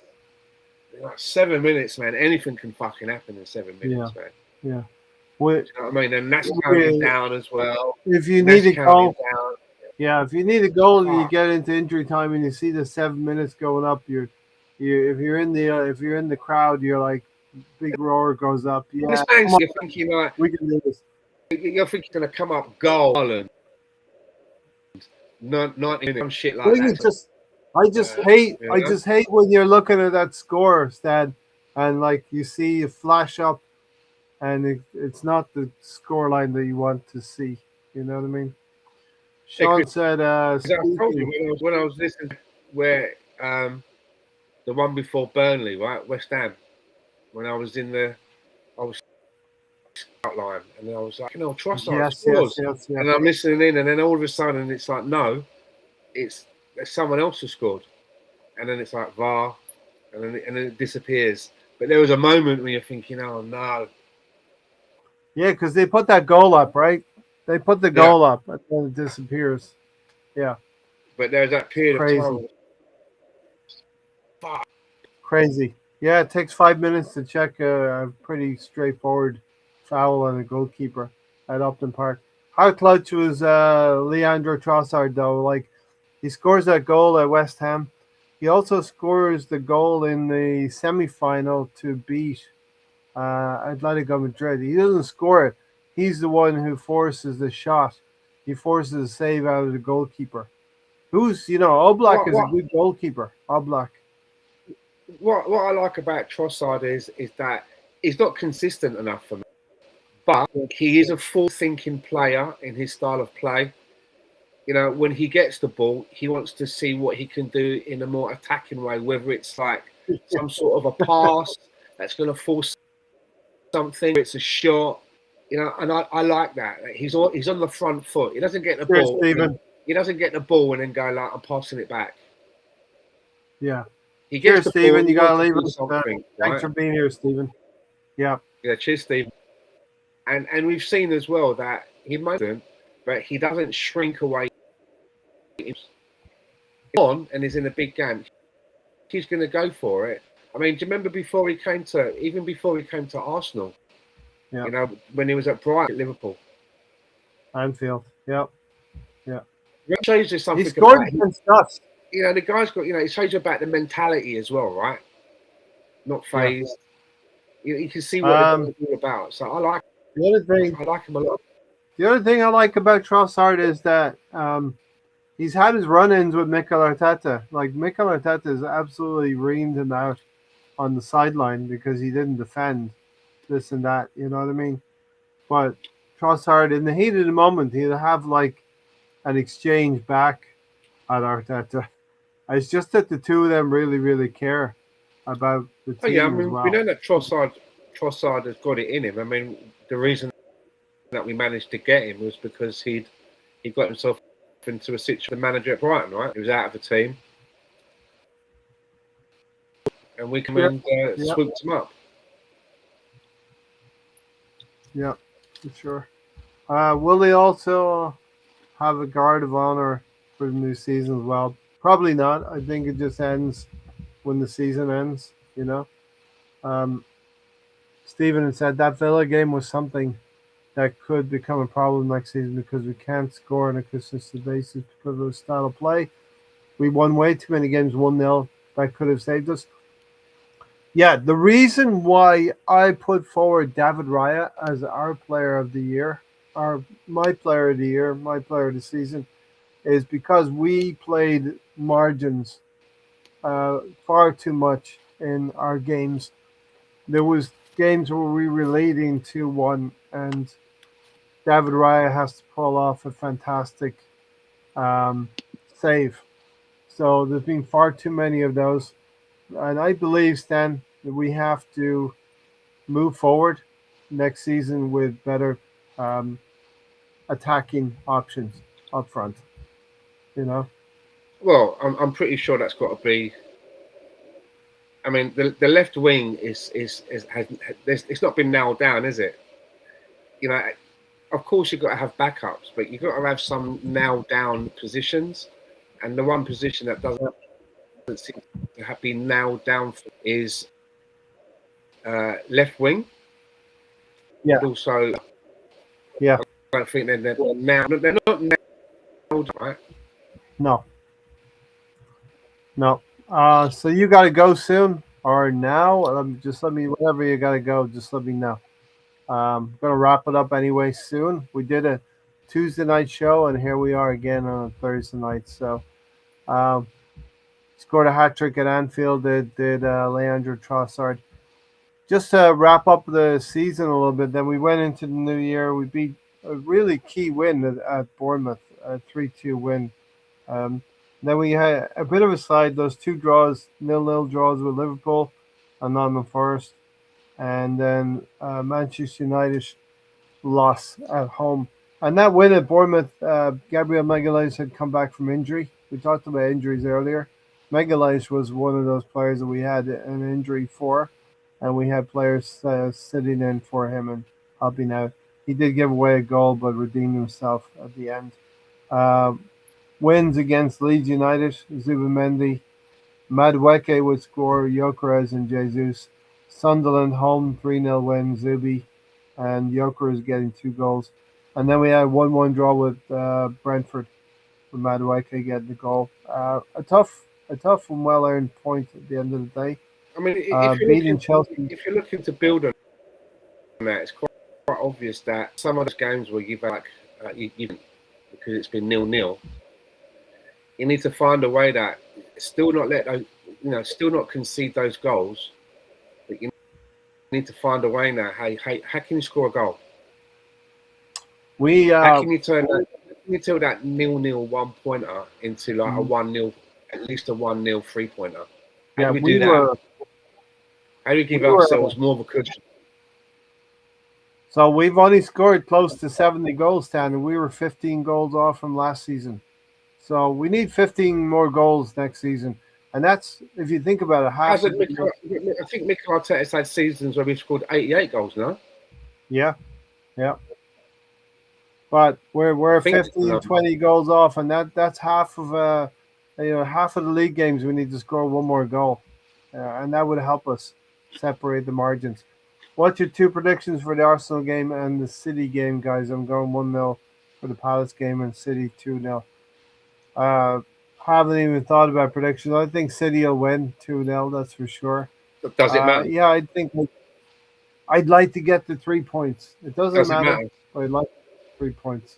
I'd be more than happy that we play skeleton crew, and as I say, have football from the academy, and maybe you can start to give them an opportunity. Send a message out to maybe those young kids out there that we've never heard about, but the scouts talk about, these young wonder kids, and they can see something like that. Say, look, if you go to Arsenal, you get a chance. Look at Salmon coming on in the Premier League. Do you know what I'm getting at? It sends a message out that you will get an opportunity. Yeah. So it's a marketing thing, right? Use this game to do something because it doesn't matter. It's almost like a preseason. Even we all know as Arsenal fans, we're giving some kids a run, get all hot about it, text about it. Do you know what I mean? We understand what's going on, and then we've got players rested, fresh, strong, and ready to go for the biggest game in maybe the club's history. It's pretty much a preseason. It's pretty much a preseason game. Play Kepa in goal. Just to round it up, we beat Tottenham 4-1 when Declan Rice gave away the first goal, I think. Um, two from Eze, two from Gyökeres, a 2-1 win, home to Chelsea, Saliba, Timber. And then we get into the run in a little bit. Brighton away win, Saka early goal. The big one, the big high point of the season was Max Dalman, his coming out party. He Yep. provides the goal for Victor Gyökeres and then seals it against Everton at home. Wolverhampton Wanderers would look to be a bad point in the season at 2-2. It felt like a really low point to me because you're feeling a little bit like this is not the points that you need to drop here.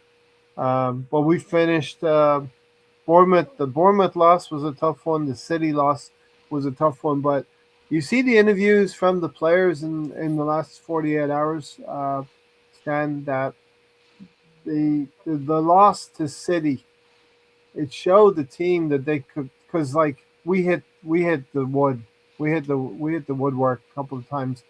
We had enough to beat them, and the team had renewed energy and renewed belief in themselves, and we would go on to win the four games: Newcastle, Fulham, West Ham, and Burnley. And here we are, top of the league. No longer top of the league, we are champions of England, Premier League Exactly. champions. Exactly, my friend. And listen, that's a great place to leave this podcast for tonight because we're going to do a shorter one. We did have the link in the message bar when we were live. What can I say? We will. They're shy, isn't it? They're shy. I love. They come in. They're very So, shy. That's fine. Right? we'll That's drop fine. the link. That's fine. We'll drop. Listen, Stan. I think at the weekend, if some of our Arsenal brethren and brothers and sisters will be excited that we're lifting the trophy, um, that we lifted the trophy, and here comes Rohan, just like Alonso, here at the death. So Stan, you can make your way out if you wish. Well, here we are, right, mate. What's up, Stan? Sunday. Dude, I just saw the message, and I was watching the Knicks game before this, and I was like, oh my god, the lads are on. Oh, Stan, you have to give like 5 minutes. I was hearing you guys for I was hearing you guys for the last 10 minutes, but yeah, just getting back home. So guys, we did it. We We did it. Yes. We did it, Great. man. Champions. I don't know, Stan, if you heard when I think you were in DR the last time when I was on here, and I had made two predictions at that time Yeah. to Ray, right? I had said that this was before the West Ham game, and I had said that if we win at West Ham and Burnley, we will not take it to the 38th game. We are going to win it before that because City are going to drop points. That is prediction number one, which is correct now. Okay. And prediction number two was that if we win the Premier League, we're going to win the Champions League. I'll Guys, take like that. it's insane now. Like I cannot believe what has happened. We were doing this in the darkest time, right? And over the last 4 years, I've seen, I go there every year to watch them play, and I've seen some of the high points. The first season when I went there to play, I saw the Nelson winner, right? The second season was great with our first year back in the Champions League and whatnot. Yeah. Last year I saw the Declan Rice double, right? Real Madrid. Real Madrid. This year I went in April. My first game was Bournemouth away. We lost. My second game was Sporting at home. We drew, but we went through. And I'm telling you, the vibe was so off. Like I waited a year. I go there once a year. I waited a whole year thinking about, I'm gonna go there and it's gonna be so epic and I'm gonna enjoy it. Like I'm thinking about it the whole year. And then I go there and the vibes were completely off. Like I was at the Tollington and like nobody was up for it because I think everybody had City looming in their head. right? And then I went to the Etihad. I went to the Etihad to watch them play, and we played well. And in the last 10 minutes, right before, like, so Eze hit the post and then they went ahead and scored. But when Eze hit the post and then later when Gabriel hit the post, I saw people around me. They had, like, I was sitting at the home end, right? Imposter. And I saw people were like, their heads in their hands, whatnot. They were shitting Nervous. themselves. And after the game, they just went like second again, ole ole, all of that, right? Mhm. And I was like, 5-10 minutes ago, you guys were shitting yourself, right? So it's not as confident as it looks, right? Afterwards, City come out Yeah. to be like, yeah, their fans are like always giving the big uns, right? Like, but it's Order. not like that in the game time. And then I went outside and I saw the bottle guy, right? Yeah. So I went up to him and I spoke to him and I told him, the team gave you a bottle of water and then you're taking a mick out of them. And he's like, hey, this is England. Yeah, this is banter. Second again, ole ole. All of them started. And I was like, 115 again, ole ole. 60 points again, ole ole.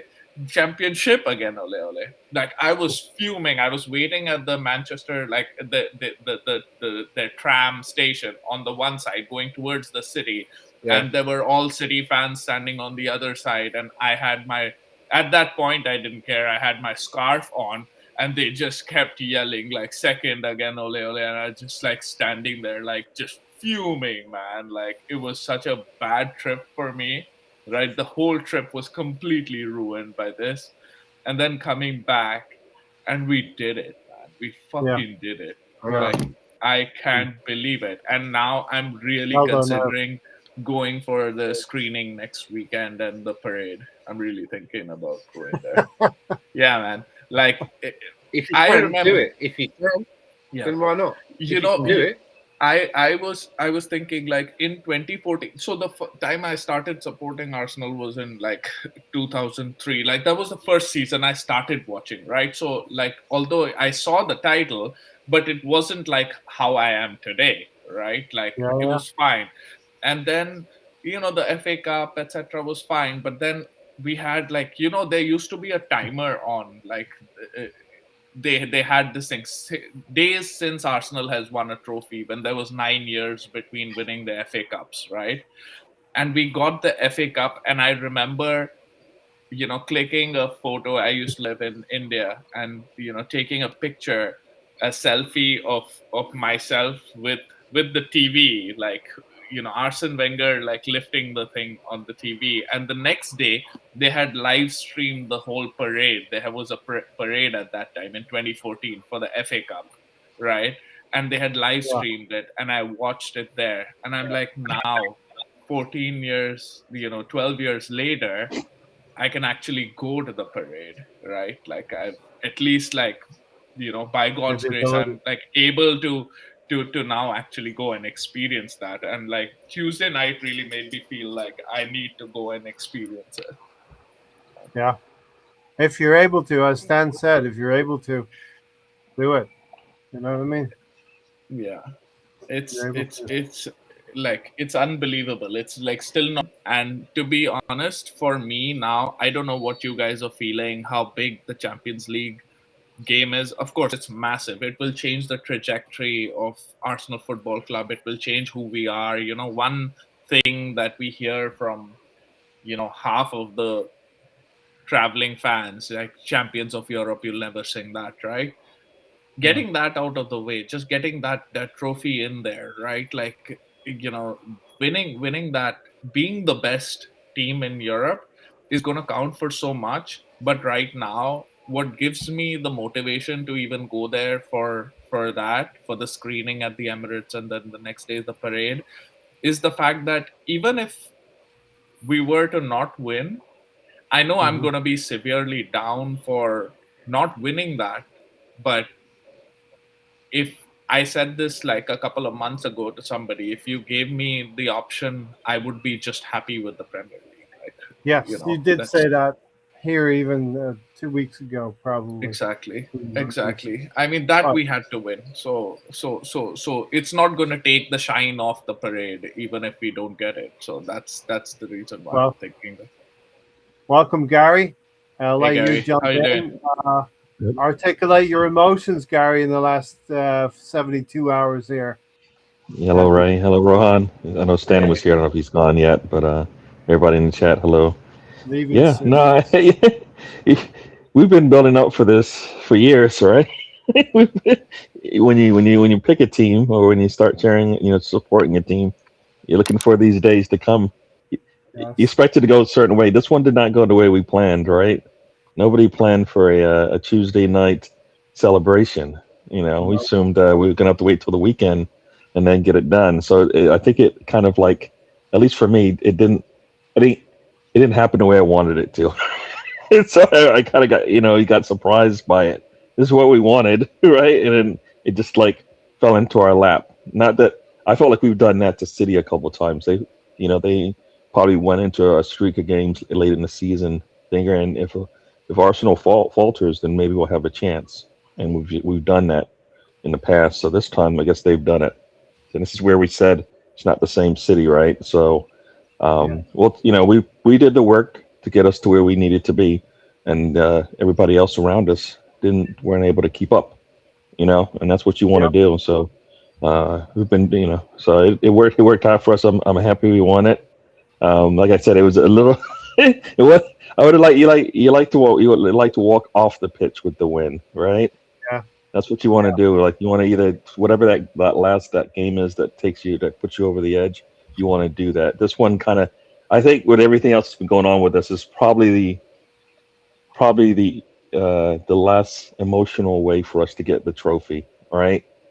Everybody basically just sitting there hate watching essentially, and and then it happens, and you're like, because I don't think we expected it to go like that. I mean, Bournemouth was playing well going into this thing, so they hadn't lost in whatever number of games. So it was like everything was set up that way.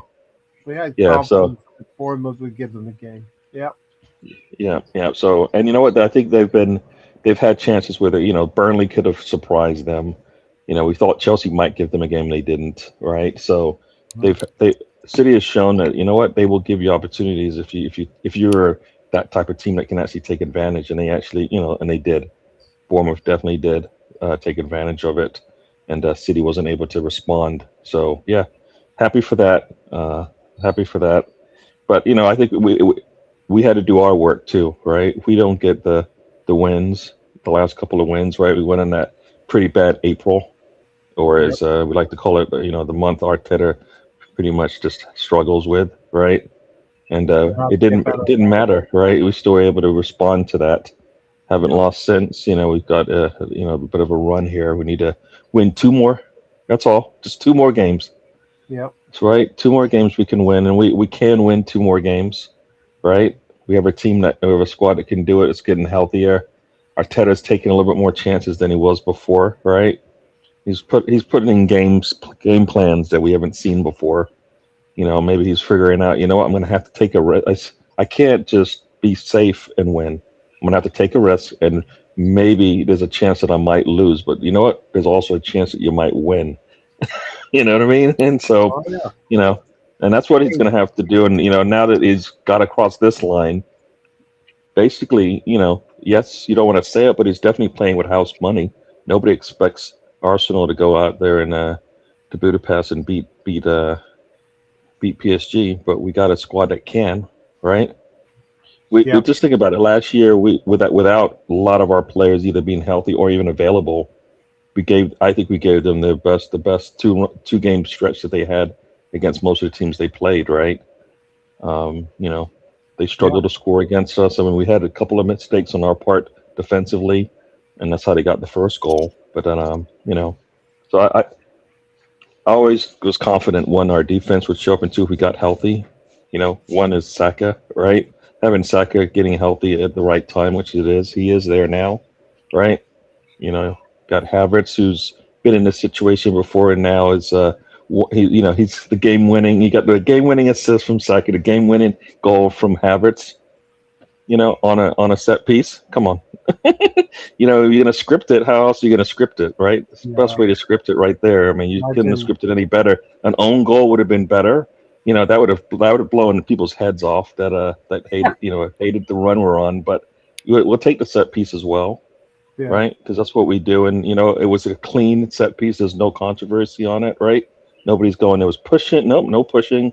They decided not to defend the right way, and boom, you got Habits cleanly up there in the air by himself going, what the world's going on? There's nobody here. And heads it down. Goalkeeper's never going to get to that. And and that's all we needed was the one, right? We got the defense to hold, right? We got a defense to hold most teams. PSG will be a challenge, but, I think people are like, oh, they're resting and all this stuff. I don't think that's a good way to go in. Yes. I mean, Agree. I think you need to keep your edge there the entire time, right? We've been doing this, and now we can take a little breaks off. But I think Arteta's got these guys. He he didn't want to be there for the celebrations if it happened. I think he's got his his what we wanted, right? He's thinking of the next thing now. We got guys, we got this trophy now. We got to prepare for our next big challenge, right? Let's go out nice against Crystal Palace. We'll figure some things out. I think that's what he was doing in that last game, right? When he didn't start Gyökeres, right?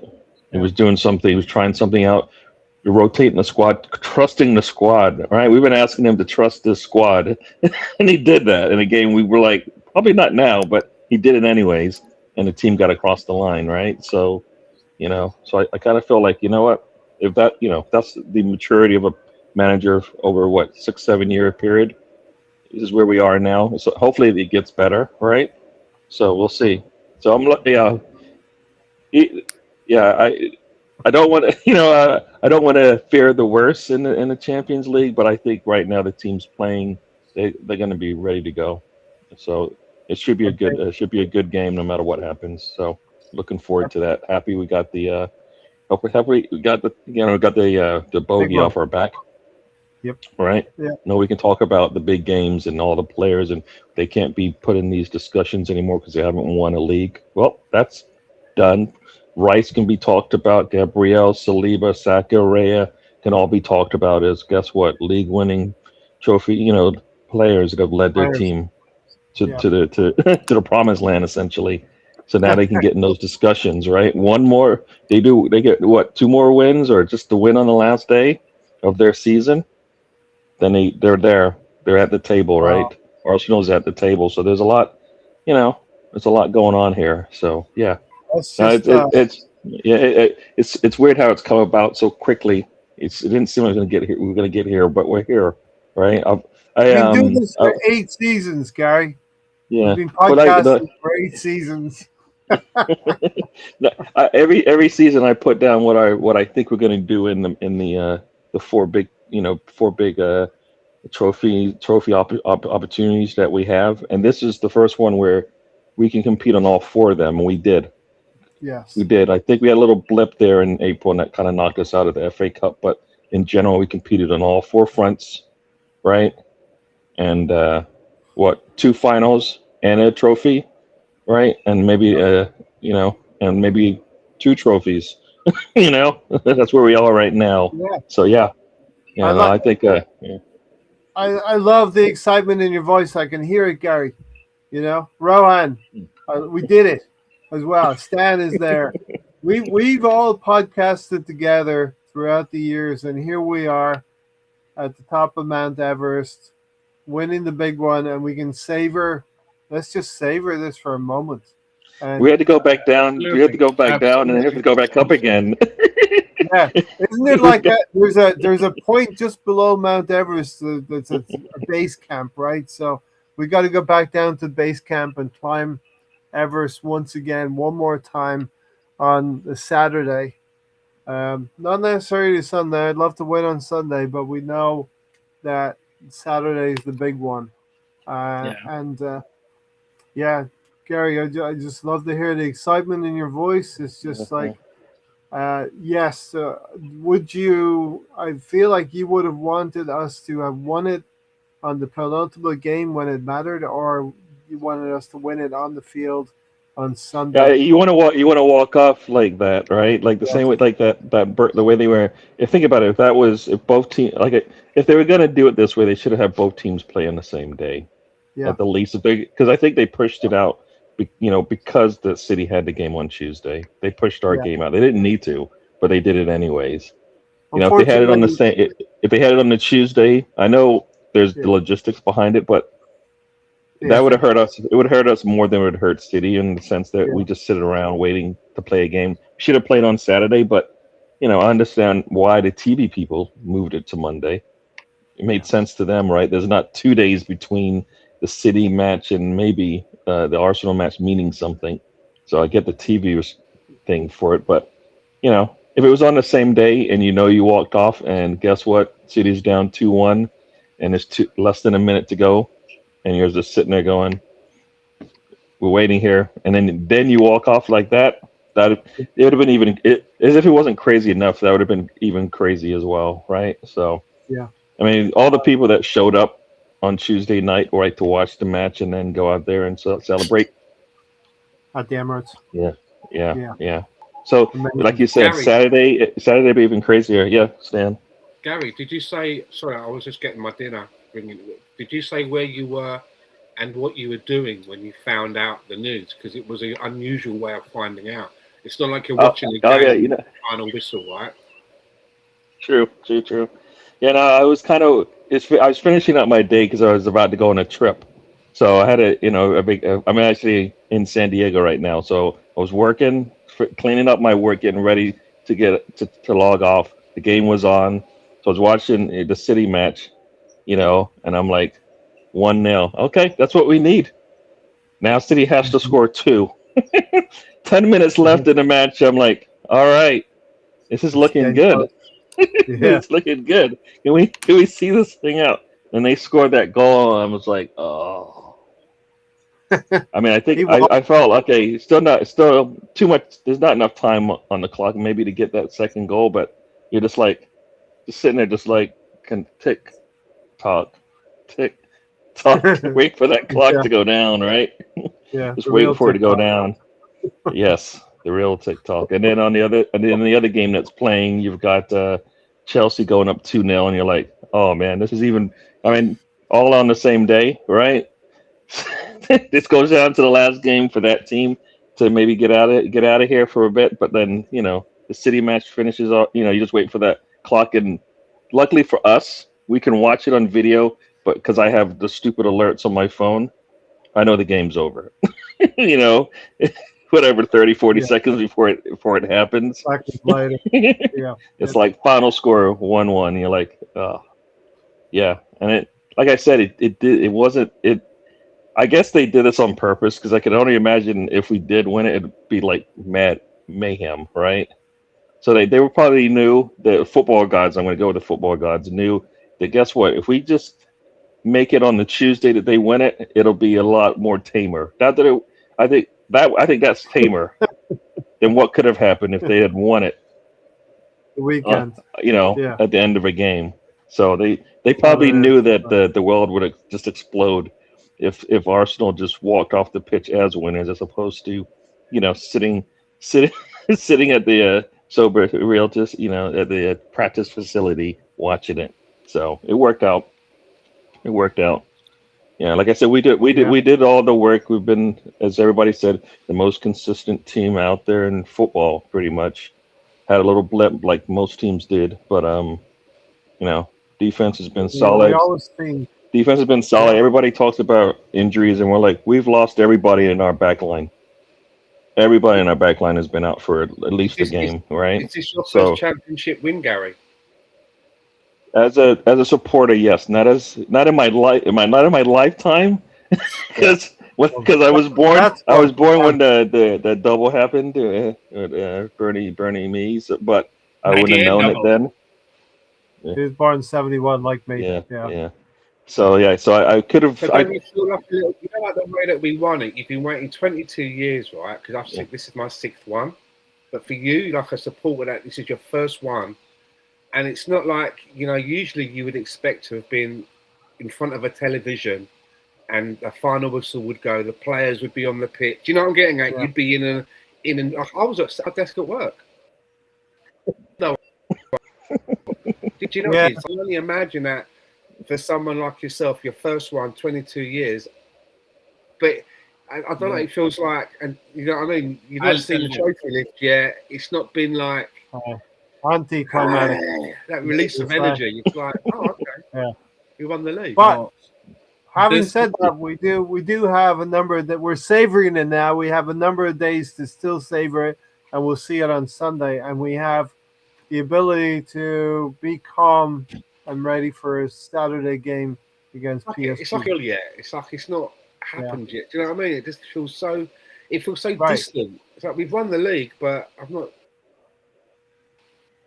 It doesn't feel like it. No, I Yeah, would- To see And to see maybe- the actual. I would have Maybe this definitely preferred to watch it on the pitch, like us playing and winning it on the pitch, whether it was Final whistle Burnley goes. or whether it was Crystal Palace. But like honestly, they put us through the ringer this whole season, man. Oh. Like if you gave me an option, like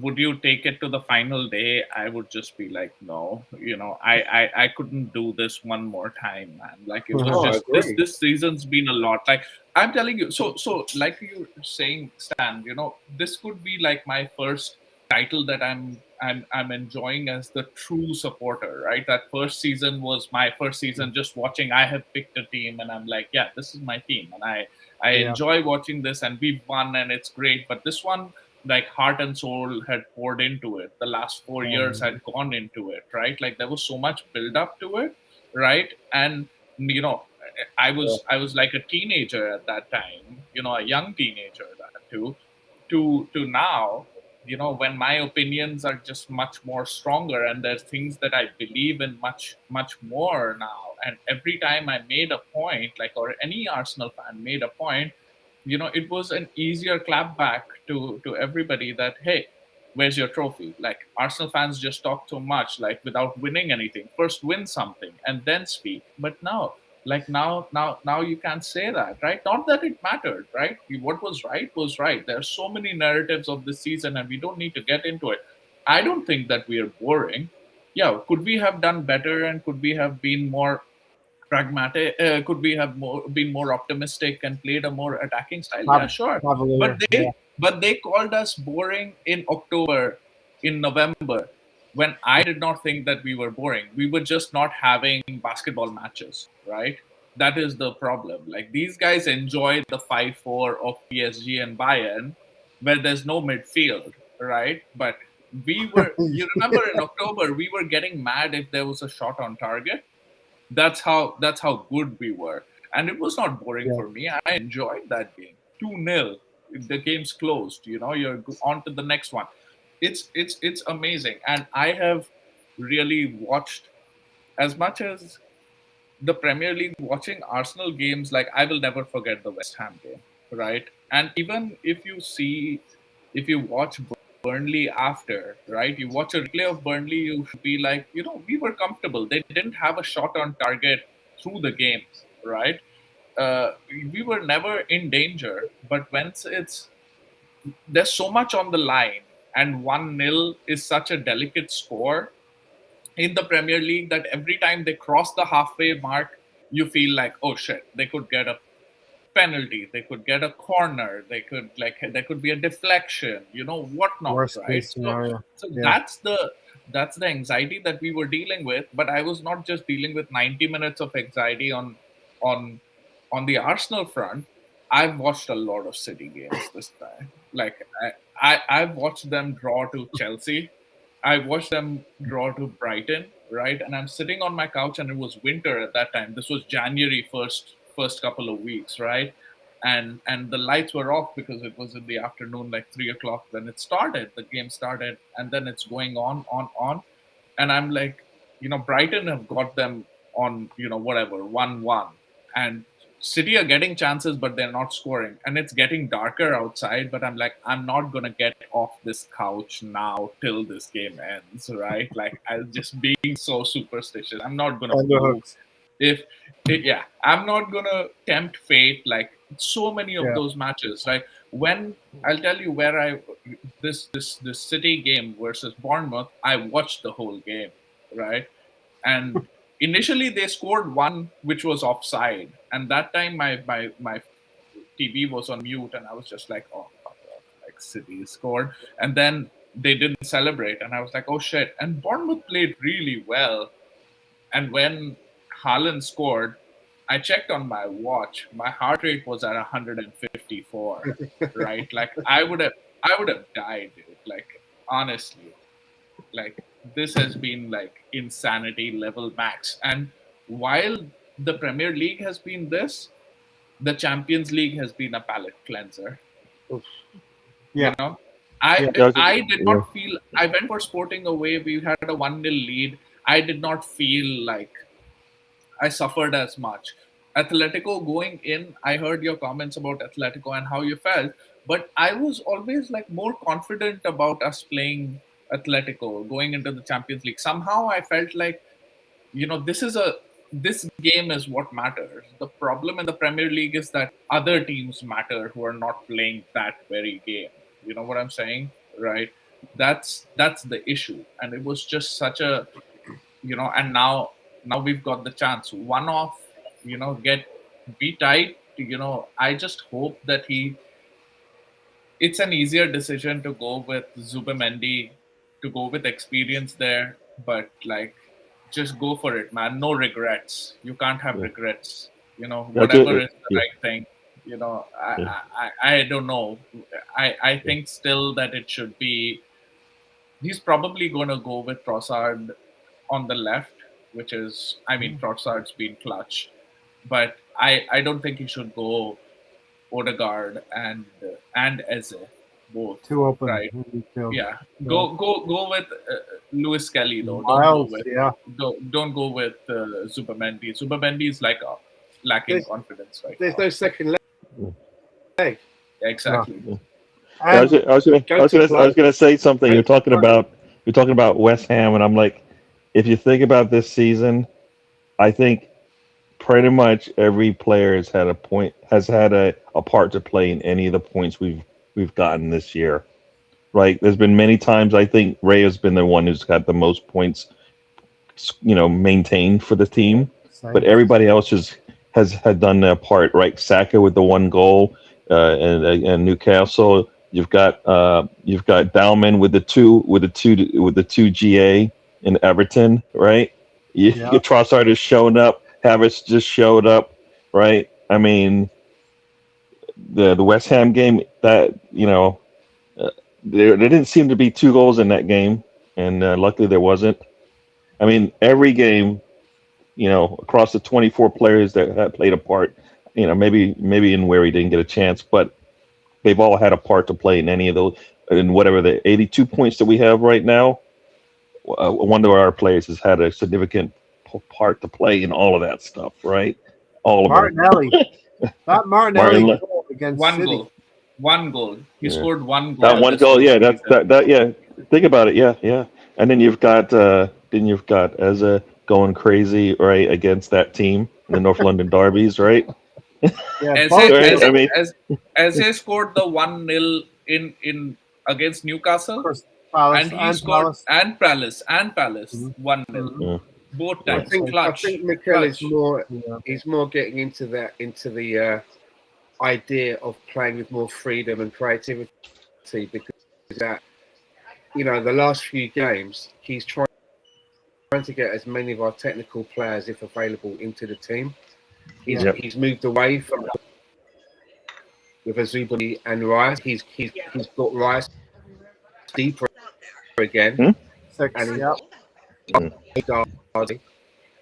I think that in the games, because of the points that had been dropped previously, he knew he had to win games.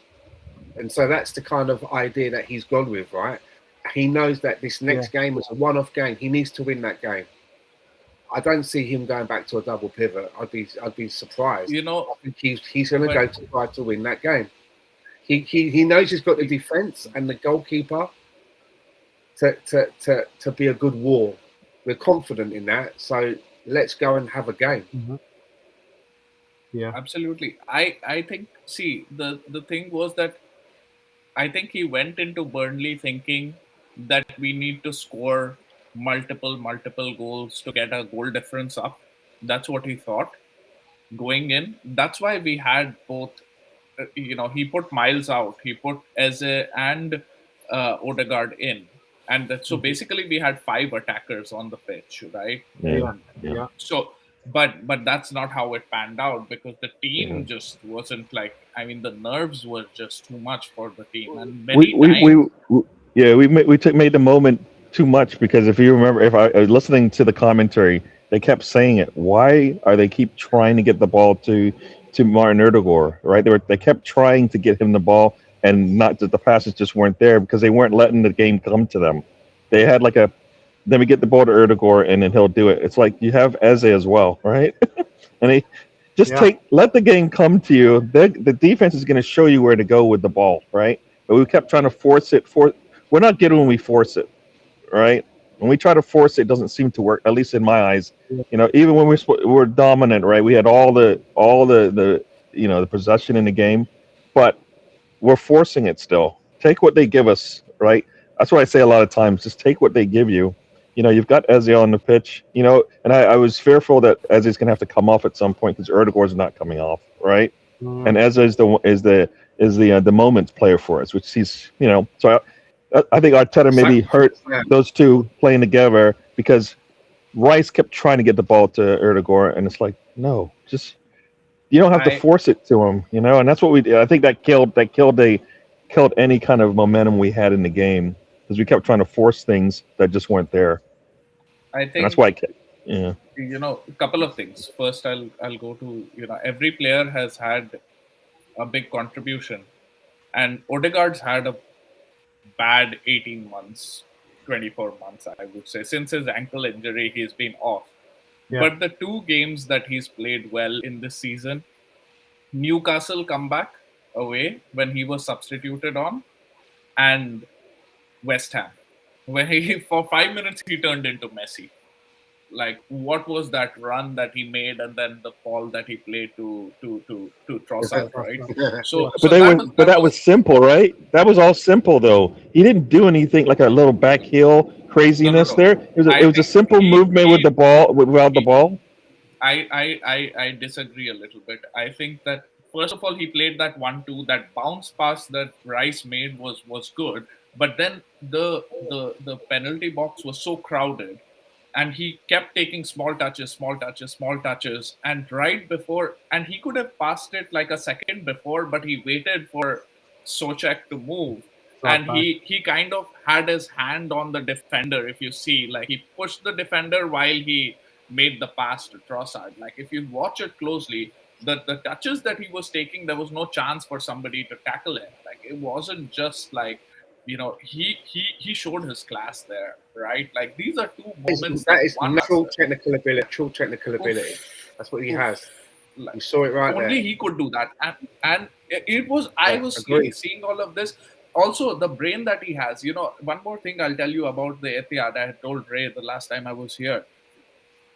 You saw that, so Eze hit the Overload. post, and then this guy got the ball right after that. Their goalkeeper Donnarumma, and uh, Martinelli went to press, right, and he pressed wrong because he should have ran back to this guy, to O'Reilly, but he went to press Guehi, right? He went to press, and Donnarumma passed the ball over him. There's a clip of it, and this was right in front of me, so it's like a mental picture that I have from live watching it in the stadium, where I saw Odegaard just lift his hand Ali to go back, and he just pressed forward, and that caused the goal.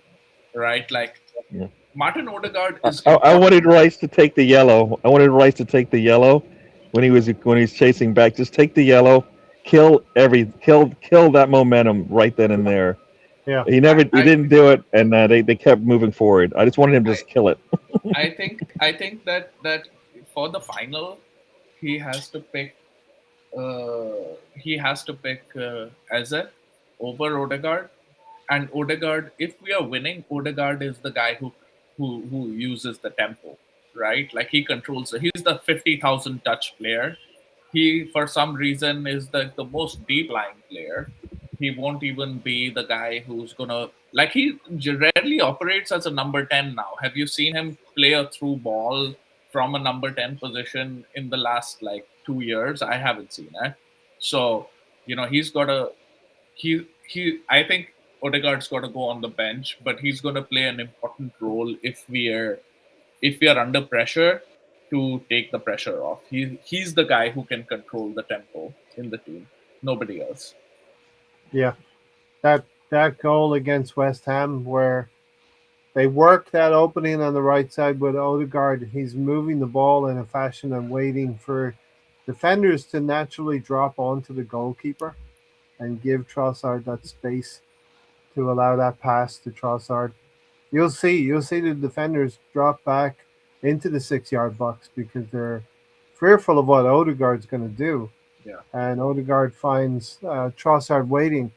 It's almost something that they play at Colney.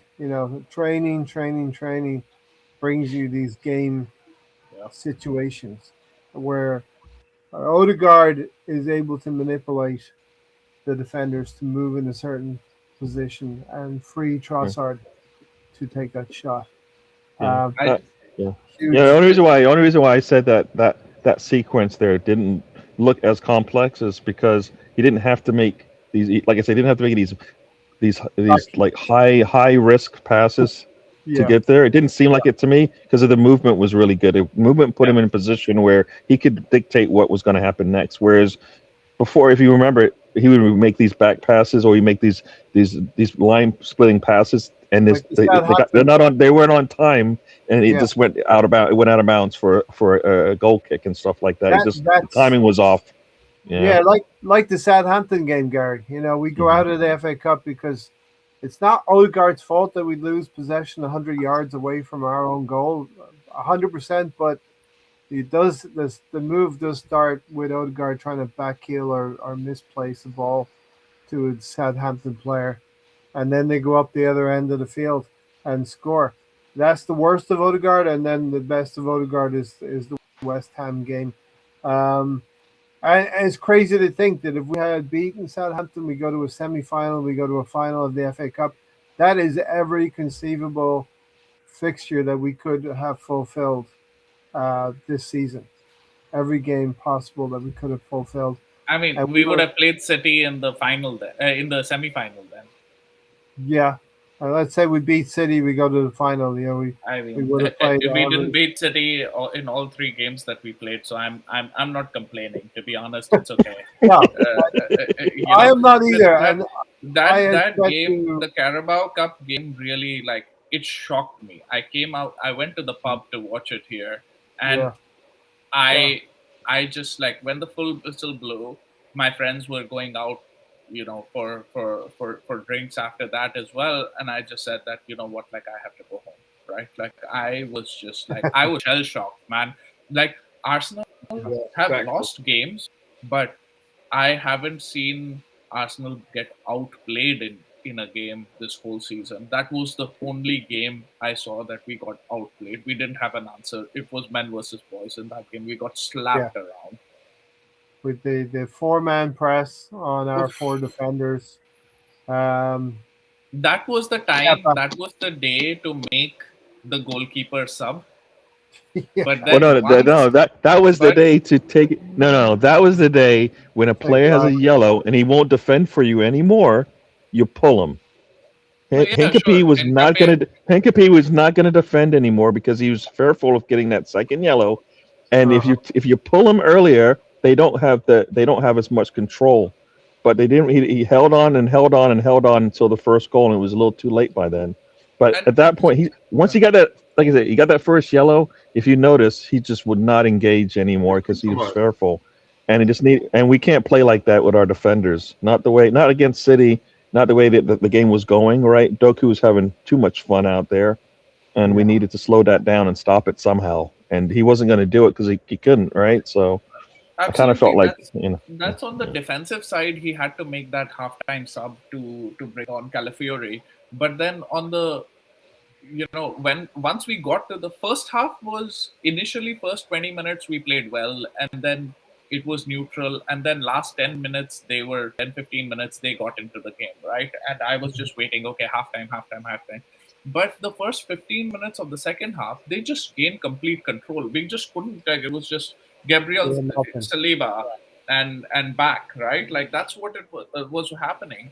And if we had Raya, who could have done that chip pass to whoever, a little bit longer into midfield, up wide, he should have he said in an earlier interview that, like, earlier in my career, I didn't have the courage to make a goalkeeper substitution, right? We changed all the players in outfield, but we can't change the goalkeeper, and I didn't have the courage. This Yeah. was the game to do it. But you know what was unfortunate? That freaking Kepa made that mistake, because if he Yeah. pulled him out after he made the mistake, it would have, like, hell would have broken loose, right? Like, who knows what Kepa could have been like, I'm not coming off, or whatever. Right?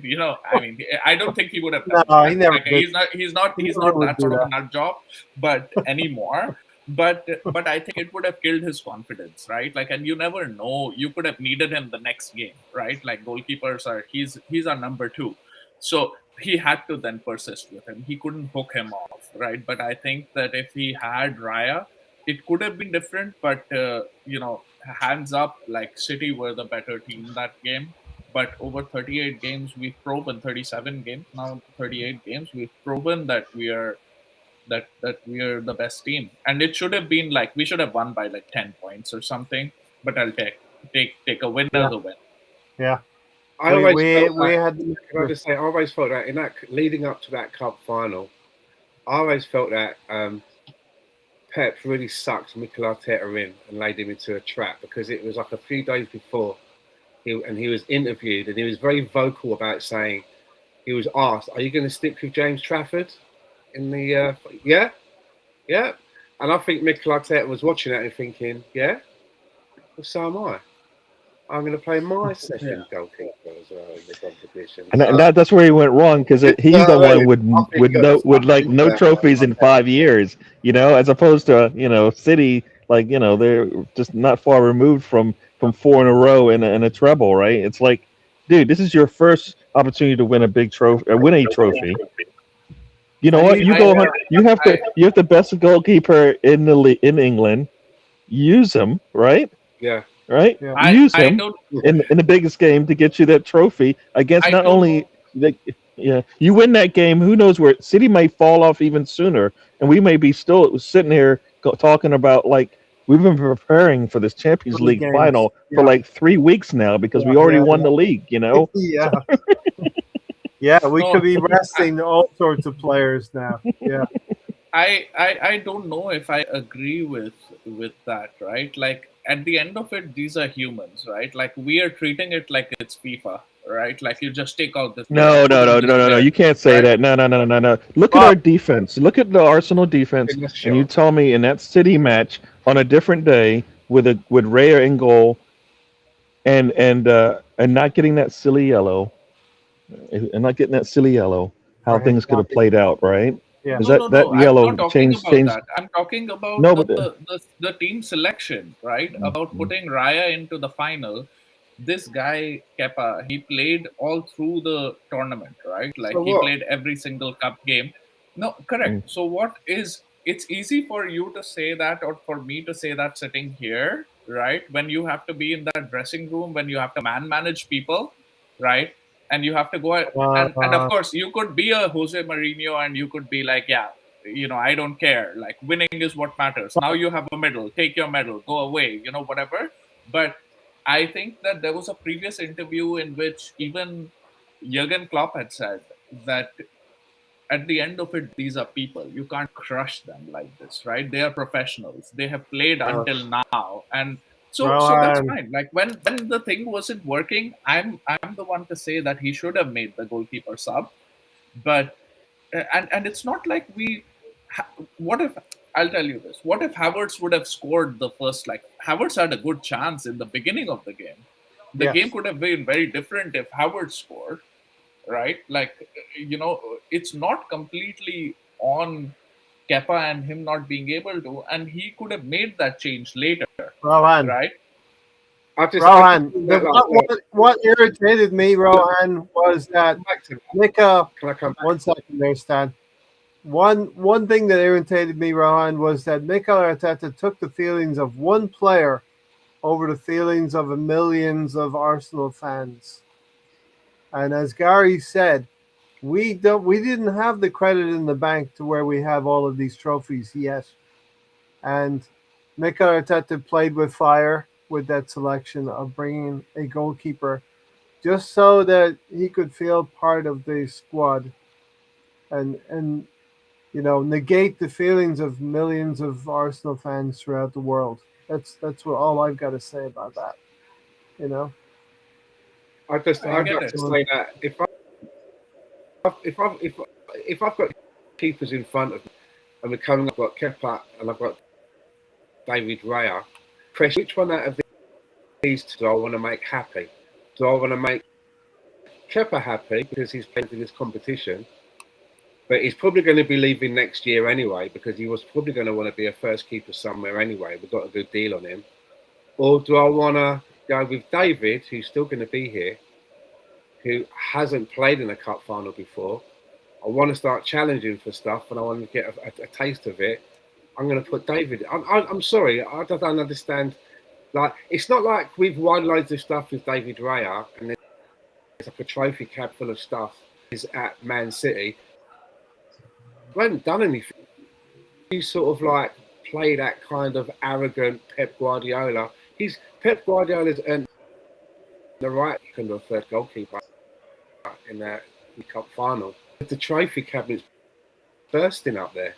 We haven't earned that right yet. So why would you snooker yourself when, it may not come down to the performance of the keeper, but why would you handicap yourself and then open yourself up to the ridicule when it doesn't work out? And that's going to be the main. Why would you put yourself in that position if you haven't already won trophies? No, correct. Do you know what I'm getting at? We haven't got to that stage yet. You're right. So then we should not have played Kepa even in one game, right? Then play Kepa. That's not what we're saying. We're saying there's a role. You should say that because there's a role for everybody, right? We played Chelsea in away at Stamford Bridge, right? Like we played the semi-final. Why didn't we put Raya then? Then Raya should have played that game also. Well, no, right? you get Rohan. You play the players. No, hold on. You play the players though to get to a certain point, and then when you get to a certain point, we're not playing Bournemouth or Brighton in the final. We're playing Manchester City, and we're playing Pep Guardiola in a final. The manager is tasked with bringing the best possible results for the football club. And you don't sacrifice that mentality for the fragility of a dressing room for one player's psyche. See, Crystal Palace, we played Crystal Palace in a previous round, right? I think before the semi-final in the quarter-final, we played Crystal Palace, right? And it went to penalties, right? Yeah. And Kepa won us the penalty, right? Penalty shootout, Kepa won us the penalty, right? Like the thing is, nobody thought that we were going to get so outplayed that Kepa was going to make a mistake like that. And I am telling you that he should have made an in-game substitution to get Raya in. But like what I'm saying is I understand the decision that's being made. It's not out of arrogance. But do you agree with it? Did you agree with it? As a fan, no. As a fan, I want Saka, Rice, Gabriel, Saliba, Raya, all of these guys to play 60 games, right? But look at the circumstances, right? This League Cup, Carabao Cup final was a really unique circumstance because usually that is the lower of the trophies that you're aiming for in the hierarchy of winning stuff, right? It is the lowest in the table of winning stuff. But not only was it happen to be our first final, it was the opponent. It wasn't like we were going into the League Cup final against, I don't know, West Ham, Halifax, some team that had won its way through. It wasn't like it was an easy game. we were going up against Man City again, the team that we were going to be going to in this time in the Premier League, the team that's won it all. So it was like a big statement. It wasn't like, oh, it's just some team from a division down. You know, we can do this. It was the team that we had to psychologically do something with, and he weakened himself by not putting in his strongest keeper. Yeah. That was just ridiculous. City hadn't Ridiculous. beaten us in 3 seasons. Yeah. City had not beaten us in 3 seasons. But- And Right. here's an excellent point from Sean here. But we had to win this one. It wasn't about not being beaten. We had to win this one. And it was the psychological, because you just think that if we'd won that game, you're going up there around, and they're the ones that have got the seeds of doubt. They're like, we've got final. We go up there, Wow. just puffed out. But we lose that. Now your players have got doubt. You're thinking, if we couldn't even beat. No, yeah, you're right. You know, it's a final when there's a trophy on the line. Now we've got to go up to their place in 2 weeks' time. There's seeds of doubt. And that's what my worry was. That was my concern about losing that final. Why would you put yourself in that And position? You're It's not like saying we're playing it more Blackpool from a or you're some saying team it that, more from you know, a it was them. you're saying it more from a hindsight perspective. I'll tell you. No, you know what? Go, no. You can't say that. Going into that game, nobody had Kepper in the final. Nobody had Kepper in that final. I'm telling you that. You ask many people, who would you want to start on that in that back five in a final for Arteta's second big trophy that he had a chance to win? You're putting Raya in there. I bet you asked 90% of fans would have told you Raya in goal. So those 90% of the fans are not the manager of Arsenal Football Club, right? Like, I mean, so I guess the only one guy there's only one. There's only one Mikel Arteta, right? Like, I mean, that's what it is, right? I'll tell you, the leading up into that week, right? We had played Everton the weekend before. We were on a high, right? We had played Everton the weekend before, and during the week we had beaten Leverkusen 2-0 at home, while City got spanked by Real Madrid. City were in bad form. We were in good form at that time. Nobody thought that we were going to. Okay, we were not going to win. You don't agree with the selection, but did you going into that game think that we were going to get outplayed like that? We had not gotten outplayed in 3 years. Correct. The problem was not that we got beat. The problem for me was that we got outplayed completely, and it was Kepa at, So No. I'm saying in hindsight, I agree that the decision would have been right to get Raya on. I'm just saying I can understand why he's made that decision. So Rohan, I hear what you're saying, but I think Arteta was tactically outmaneuvered in that game. Yeah. And Mikel Arteta did not pivot and did not change when it became clear. He should have changed it in the 55th minute. He should have brought on Raya. In the 55th minute, he should have made that substitution that I need a ball-playing goalkeeper who's going to be able to make those threaded passes, who's going to be able to make... I mean, that taught us that lesson, right? They did the same thing. Bournemouth did the same thing and beat us. And that taught us a lesson, right? After that, now if you see, Rice goes in to receive the ball, and Miles is front. We play kind of like a diamond, or Miles goes to receive the ball, and Rice is in the middle, right? We've always got an overload kind of in the middle. Calafiori is in the middle. All of these things are important, right? Calafiori was kind of, I don't know whether he was injured or what was happening. There were so many things that were happening. In hindsight, yes, definitely he should have played. He should have played Raya, but that's fine. I understand. It wasn't hindsight on this podcast. You know, leading up to it, I was saying that for me, Stan was eventually. I said that this game coming up, the League Cup final, I said for me, this is the most important game in the season for the reasons I said. Whoever wins that game gives them the edge for this game going to their stadium. So I was fully behind the strongest team, taking it. Because, as I say, usually it's not like we're playing. It's because of who we're playing. I know it's the League Cup, but there's a bigger play here because the opponent is the same people that have kept winning it year after year after year, and now we need to get an edge on them. So I was just like, why would you not just do everything you can? Yeah. I mean, say, sorry, mate, He if got it was Blackpool, Kepa. you'd be playing Kepa, but it's not. Yeah. And you know what Kepa you're could have not taken on. confidence of gotten us to a final, and he'd have a winner's medal. Yeah. Okay.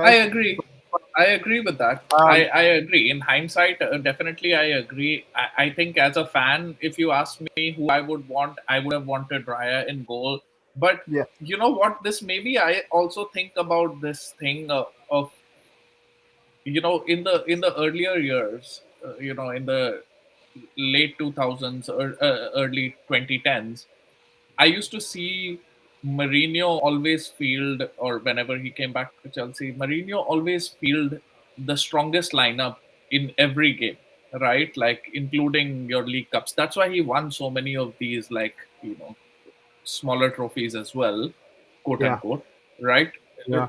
But I used to see Arsene Wenger always changing players and bringing people in, and of course we didn't have the squad to do it. And was it the right decision? I don't know. But I always felt like, yeah, this is a competition. The League Cup is a competition where we have to use our squad. It's 25 people, right? Correct. I don't think that at that time the season was as grueling as it is now, right? Or we were going so deep in the Champions League, for example. So, Yeah. and we were playing lesser games in the Champions League group stages. But I Yeah. always respected the fact that we gave our youngsters opportunities. We gave our second team opportunities, Yeah. right? That's what I always thought when Wenger was the coach. And so I carried that forward. How many times has Pep Guardiola overthought in the Champions League and got it wrong, right? People Yeah. are allowed to Yeah. get it wrong. But here's my thing about that. Like, right, here's my thing about that. Arteta is like, okay, go ahead. I was just going to say, like, all the times that Wenger did that, how many times did we get to? Good to see some of the young players, and then but we've missed this time, get ourselves to a final, and it's great that Kepa, he wasn't actually in some of the games, but get to the final in that position where this is Arsenal. Do you know what I mean? It's Mikel Arteta for 6 years. It's opportunity. First, a bit of silverware to give his players a taste, because we're in the running for winning the Premier League. And as I say, it's not like we're playing Blackpool. We're playing that team. That's the one that we're trying to get the edge on. Why would you just not play the best people? That's what I'm saying. I Get agree. it normal circumstances. Because it's a team, maybe it's a little bit. You can do. There's more at stake for that game. That particular game was unusual, and for him to just decide, yeah, I'll play Pepper. Why would you do that? I think there's also an honor code between teams and coaches, and you're right. Right? I know. This I guy know. reeled him in. Pep reeled him in. That's kind of what it was. But I can also imagine, you working in a normal corporate environment. If you think about it, you've got a person who's worked that hard. Who knows? What could have happened was the next game. The next game, Raya gets injured, right? Or something happens. You need Kepa on your side. You can't. Yeah, just he's a take- professional footballer. Yeah, no. You see that Raya that played. was when Kepa came. No, let me say, when Kepa came into this team, he was our number two by a far distant number two from Raya. No doubt about it, right? No doubt about it. And with that, it doesn't mean you get to play every game in every tournament, in certain tournaments. That's not what it does. It means you come in, as you said, you have to be professional about it. If Raya gets injured, you're coming in, and we know you can do the job.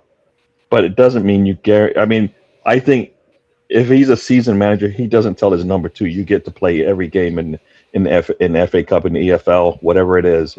There's no way he says that.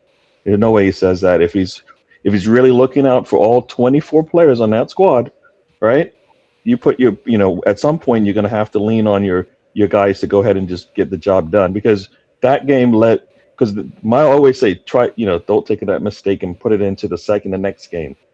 And we went into the next game, and it would have been nice to maybe see what Raya could have done in terms of stopping that feeling we had after that EFL playing against Southampton, right? And maybe we continue on in the FA Cup. I don't know. It may or may not happen, but still, I kind of felt like, you know what, those players got you there. That's their jobs, to get you into the final. At that point, you go with your best, right? Especially You go with your best. You've had, as you said, it was more riding on it and just winning an EFL Cup. It was, guess what? Two games later in the Premier League, we went with our best, which was against Bournemouth, and they played the same way and they beat us. Then what? We had Raya in goal. Yeah, because he's been out for a while. He hadn't played in that. You pull your best players out for a while. What? Well, No, we didn't lose against Bournemouth because of Raya. You know what I mean? As well. You're the one goal club, right? You're the number one, and you have a number two, and you get to your first final. Why would you, as the number one, why should you be happy to try to fit? So he's just come into the club, and you long time, I'm putting in a lot of high final, and I'm fit, I'm ready to go, and I just got to go. Okay, I'll just step aside and let this new player our first final. I don't think about that. I wouldn't be. Right. I'd be like, Right. All of you are right. All of you are right. You know what? Like I'll say this. All of you are right, because it's indefensible because we have lost, right? And he's made such a huge mistake. So there is no way that I can defend this. I know All I'm you're saying is that I understand why he did it, right? It's if we are saying that we are not a machine like Manchester City, like Chelsea, we are something more, then this is the something more. This is a little bit something more. And in hindsight, he should not have done that. It would have brought us a lot more joy if we would have won that. We had a double already, maybe going for a treble, all of these things. But it's okay. Like, I mean, we got the bigger one, the one that we wanted. They haven't wanted. Yeah. Right? And, the one and thing, so I'm happy. Yeah, go ahead. Yeah, the one thing that we love about this football club and that we've seen from other clubs and makes it even more so is the unity and togetherness of the squad, the manager and the coaching staff. They're all in it together.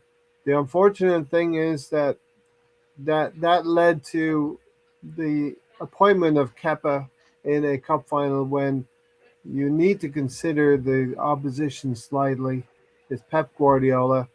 And I didn't believe it at the time when Stan said this could have a psychological impact on the title race.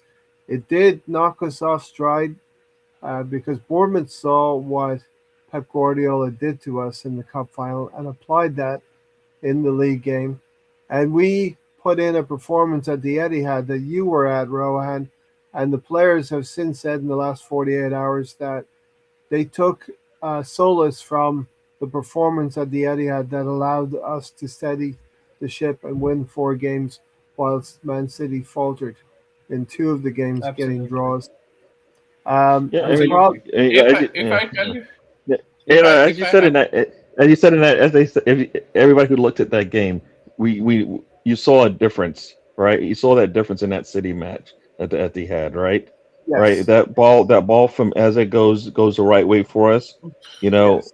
There's different ways that could have played out, right? If that shot goes in, right?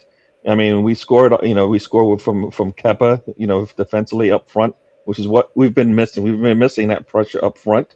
It's usually him and Erdegaard that put pressure on that back line and turn over the ball early, up the pitch like that, and we get goals out of it.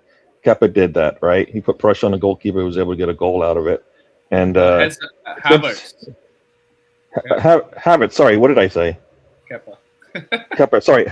Oh my gosh, Havertz. Sorry. Yes, I haven't even had a drink today. No, but that City game was basically where you saw the the wheels churning, right? Because that game was like almost there, and like after that, we haven't looked back, right? We kind of like got our mojo back, and I think we lost it. We lost it in April, right? That little string of games there that we talked about, and then we got it back, and we've been pretty much settled defensively, and we're not going to outscore people 5 goals, even though we've done a lot of scoring this year. If you look at some of those games, we have scored 3 and 4 goals multiple times, but that's just not what we do. You know, we're happy with a 1 or 2 goal game that we score, and we finish up on the defensive end. So yeah, no, we are. This is what we are. This is what we are right now. I think we can definitely do better, which is the good thing about this. We can improve on our attack. So you know, we've got players that can do that now. Maybe they just need to be put in more situations to do that. But yeah, no, like I said, I at some point I wanted to stop after that City match. I just wanted to stop and go. You know, like Arteta would play the strongest 11 he could think of in every game he could, and that was where I think he kind of like said, no, I don't have to now, and it backfired, right? I think he needed to just like, let's just stop it now, because April's bad for us, right? How many wins do we get in April this year? Right, 1, right? Newcastle, yeah, right. We got 1 in April, right? And you know, he needed to figure out a way to stop that, either with player rotations or just going 11 when he really wouldn't have done it, just to stop it and move on. You know, like I said, you win that game, who knows how this thing plays out. Maybe Kepa is starting the last 3 games of the season, because it doesn't matter. You know what I mean? He gets his games. You know what I mean? He might get his games just at a different point in time. If you want to slate Mikel Arteta, I'll tell you, like, the game that you should that could have gone really badly. It's good that it turned around for us, but it could have gone, was the West Ham game. What was that substitution that he made? Like when White went out, and he brought in Zubimendi and put Rice. That was madness. That was madness. A field substitution like Kepa in the cup final. He brought his mate Zubimendi in he accommodated Zubimendi and didn't go like for like at a back position. He put that whole game in the balance with that substitution. Yeah. What a mad substitution that was. For 25 minutes, yes, and we took another 30 minutes in the second half to get back into the game.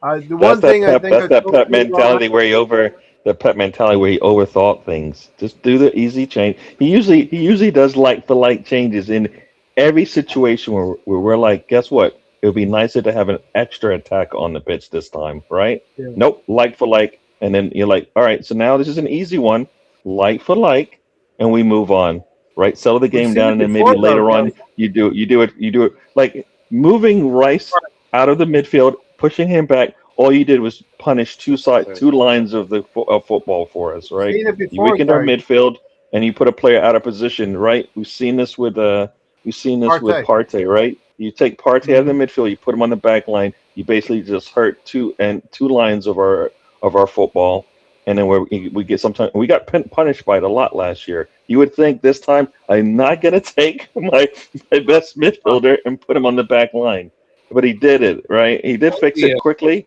or soon. But in reality, this was an easy decision, like for like, and continue on, and then see how the game plays out.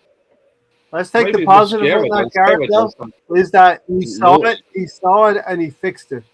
I was just saying, though, maybe Mosquera may have done something naughty, because obviously you're looking at the bench and you're seeing what needs to be done. And I think, Mosquera's position, and he's not looked too shabby, maybe we have to use that as a patchwork. But why would you move your best player in the midfield, the engine, and then move him into that position that just nullifies everything that he does, and then expect someone else to do what? To do what he was doing? Doesn't make any sense, right? I think that he had like a complete brain freeze moment in that moment, right? Like, because we were controlling the game till that point. We were controlling the midfield. Their midfield was nobody there, was not there. And he thought, maybe if I move Rice, right, and I get one more sort of attacking player in Zubimendi, I'll have one more midfielder instead of a defender. This is like overthinking max, right? And so now I've got, anyways, I have control of the midfield. But as soon as Rice went, we lost control of the midfield. And Rice was under pressure facing that guy, Sunnyville or whatever his name, Somerville, right? Mm. I mean, it was madness. That took us like 10 minutes, 10, 15 minutes. West Ham got in the game, that tails up. It took us another 10 minutes, 15 minutes in the second half. Like, he took away 30 minutes of that game where we could have conceded, right? And then in the end, we didn't have that one substitution. We could have had Hincapie in, and we couldn't sub Hincapie in because we didn't have a substitution left. He wasted 2 substitutions there. That was the brain fart moment of the season. Yeah. Mate, like, he got out of jail in that one. If we would have lost that game or drawn that game, Mikel Arteta would be under serious fire. But you know what, and that's the thing with this team. That's why I feel comfortable with this team. Is he might make some mistakes, but we've got one. I think the defense to overcome any mistakes that we make. Right, we've seen it multiple times. Right, we might make a mistake. The defense usually shows up really and helps us. Last Reyes, is always there. We've seen Gabriel take balls to the face, off the knee, all of those types of things. Just making sure the ball doesn't get to the goal, right? So that's why I'm like pretty confident that our defense will show up. The attack, Arteta's decision making sometimes is few times this year, but in reality, a lot leans on our defense, and that's what's got us where we are today. Right. All our attackers should take 25% of their paycheck and give it to our defenders, because they are put under so much pressure every game. Teams have one big opportunity, right? Like in that Newcastle game, you remember there was a chip pass that Voltemade made to this guy, to Wissa, and Wissa had the shot which he skied over. Yeah. Last season, that would have gone in. It would have ended 1-1, right? We play the margins game. And one big chance, which every team will have in the Premier League, just seems so big. Like City have multiple big chances every game. We give away one, and it seems like a moment in the game, right? Like our defenders, they are so good, but we rely on them so much, and they are under so much pressure that there is no cushion. Like, I have to die for this. Hit me on the face, but don't let it go in. I don't think our attackers practice against our defense. There's no way. You know what? There's no way, because think about if they did, there's no way they would be able to think they can sit on the ball as long as they do sometimes and not think 2 steps ahead, because our defense is so good. If they actually practiced against them, I think our attack would be a lot more quicker. There wouldn't be all this, sitting on the ball, because they definitely wouldn't have time. I kind of felt like, they must not practice against each other, because, when you have one of the best attacks, one of the best defenses in the league, and your offense needs a little bit of help, if they're practicing against each other, it's only going to make the attack better. It doesn't seem like our attack I think our attack should be better than it is, right? I think regardless of what's happened, but I don't think they practice against them like that. Like, I've seen this in the U.S., in American football, when you've got a really good defense, and your attack needs some help. If they play against each other, they don't usually play ones against ones, but when you do, you realize this is what we're gonna have to do if we're gonna get through a game, right? And I think yeah, go ahead. You're talking about the Cowboys? No, I'm talking about football in general. Not the Cowboys suck. I have 2 questions. That I'd like to ask, looking at the Champions League final, and it's not what you would do, but looking at Mikel Arteta at the lineup of Liverpool, do you think that he will go back to playing a double pivot with Rice and Zubimendi, or do you think he's going to continue with, say, Rice, and Eze? That's the first question. And or the third option is, right? Yeah, I was going to say the third option. Yeah, you can come in with that. But do you think, right, with both being available, do you think he will start with Gyökeres? I have 2 questions. Can I take Um, that? well, Okay, Alonso, you haven't said anything. Come on, go for it. thanks, Ray. Well, Right. So, to me, I've noticed that the midfield has been working better, more efficient when Miles Lewis Kelly is playing the left 8 and having Rice at number 6 at the 6, and there you having go. Eze at the right 8, I guess if you want to say it, or double pivot like MLS and Rice and Eze. But to me, it seems like Odegaard has found his spot now where he can make these passes. So, that being said, I would play Miles Lewis Kelly and Rice at double pivot and have Eze or Odegaard No, but the playing in question the is, middle, number 10. what do you think Arteta would? Not what you would do. What do you think he's going to do? I think he'll do that, What he Stan. would do. I Yeah, think he'll do that. I think that I agree. I think Miles Lewis Kelly's primed. I think he's ready. I think he wants this. I think that the best thing Arteta has done is trust Miles Lewis Kelly at the double pivot. And to me, he looks pretty good. He looks calm. He looks ready to play at that position. And it was against Atletico Madrid, and he seems ready for it. He seems up for it, and The Fulham game. why not? And the Fulham. I'll have my say, right? Of course, I don't know what Arteta is going to do. He does it on his iPad, and I don't have his iCloud, right? Like so that's that. But what I will say, I'll tell you what he's not going to do. I am certain of this. He will not play Eze and Odegaard both in midfield. Together. That will not happen. That will not happen. That was a one time because we were playing Burnley at home and he thought we were going to blitz them, which also did not happen. He's not going to play both of them. He is going to play either Miles or he's going to play Zubimendi, right? In my opinion, he should be playing Miles, right? Mm-hmm. I think that this Premier League win should be freeing enough for him to be able to make that brave call, because obviously it's a brave call to play MLS, who was not playing a month ago and has played all of like 2 matches in midfield to play in the Champions League final. But I think he's going to do that with the confidence that goes in. But it would be very Arteta-like to play the safe Zubimendi in there, right? And I'm not going to blame him, right? Like, I am confused on what to do.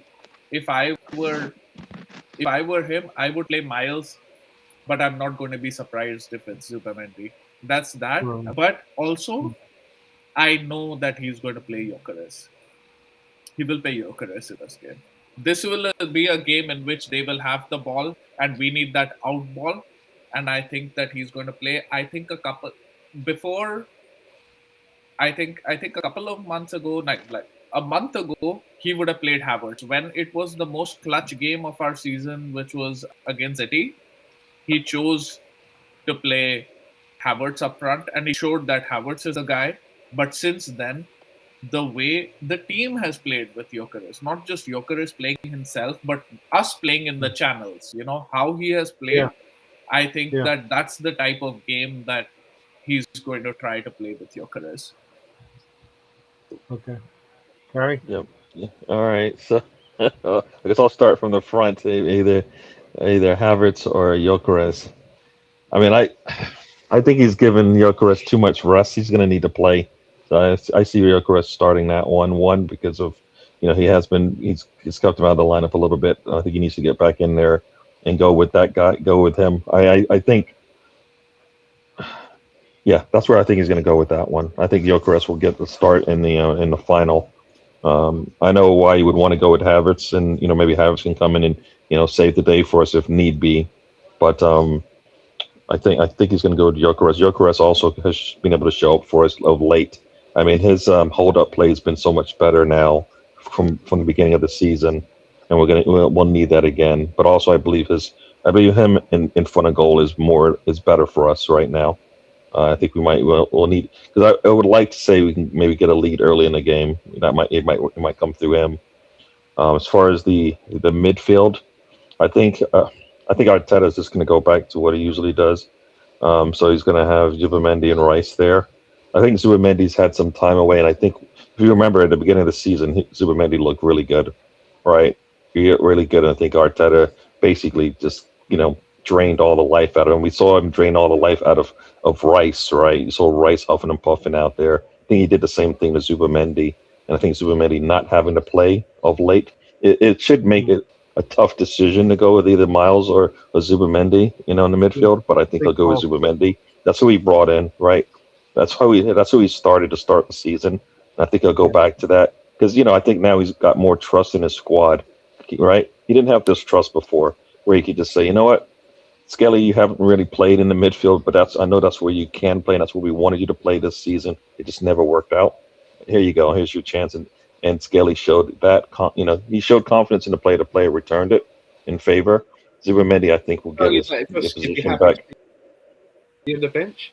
You're Skelly. In the Nations League final, isn't that good? You got an opportunity, right? Who knows what happens? Yeah, no. You know what? I think everybody in this squad will have an opportunity to play outside of maybe Norgard. You know what I mean? I think that might be the one player we can say probably won't play in the final. Yeah. And Jesus, yeah. You know what? Maybe I think if he had a chance, he'll put Jesus in over at Norgard in that order. So they're like the last two players off the bench if it comes down to it. But yeah, I think he'll go with his tried and true. Now, who they're playing with is Eze or Erdogor. That one I'm not sure about. Yeah, I think you get different things from either one. I think when you have if Erdogor is going to push up the pitch, yes. But if he's going to play back, then that's not, like, going into that game, Arteta's going to have to make that decision. I don't want Erdogor playing between my center backs when I've got Zubimendi and Rice, and supposedly behind them. Odegaard, right? To be leading the team out onto the pitch for the Champions League final as the captain, right? So it's probably going to be Erdogor in that sense. But you know what? Arteta just needs to go. Who is the best player on the day? You got a squad that's deep, right? Eze and Erdogor and Zubimendi and Erdogor, Eze and Odegaard have shown that they can give you what you want in certain games. So I think we're that deep that you just play the best player for that position, on the day. So whoever is the best player going in on the day, that's who you play. That's where we're set up right now. We've wanted this kind of squad depth, right? This is what we've wanted. We should be able to switch in and out players and not lose our quality, and we can do that with both of those players. So why not? You can put Skelly in, right? It was Zubimendi, and right now I don't think anybody feels like, the drop off is so significant like it has been in the past, right? Right. So I think we're fine there. Same thing with Havertz and Gyökeres. They both give you different things. We've got, we talk about the depth and having it. This is what it looks like. You can have if we switch around any of those three positions, right?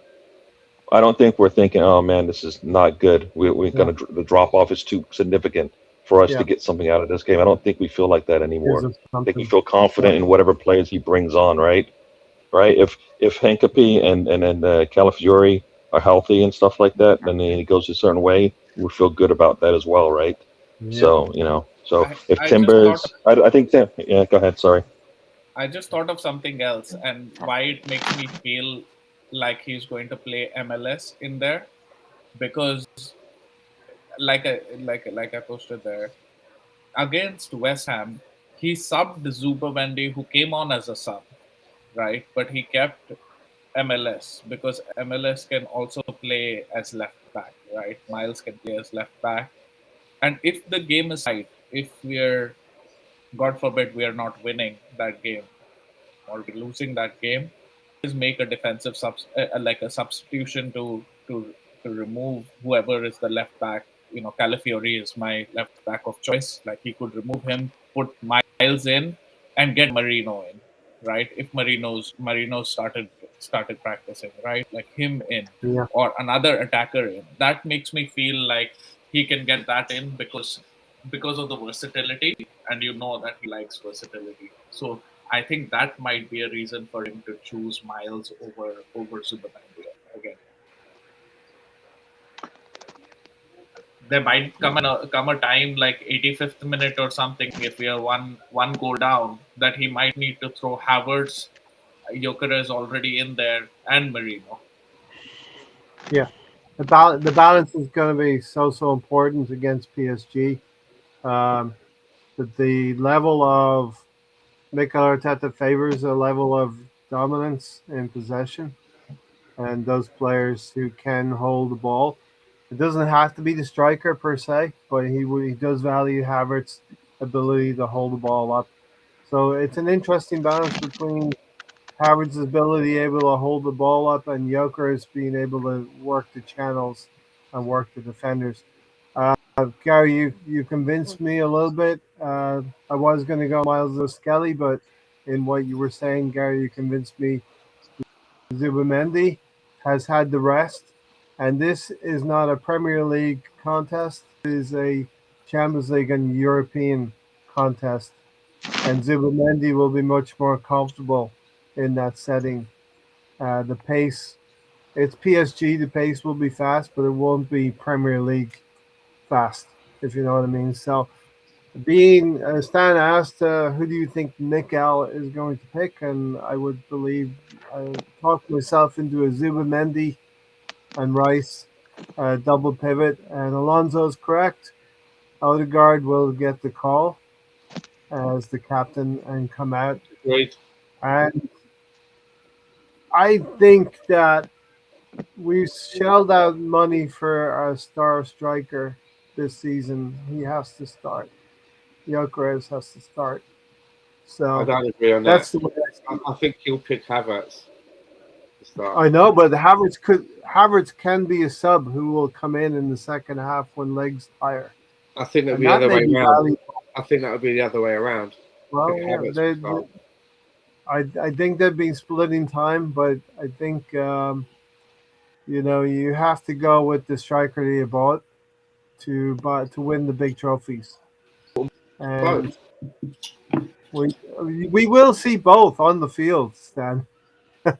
I think as manager, you should also be thinking about what kind of subs you want to make and what kind of subs you want to use.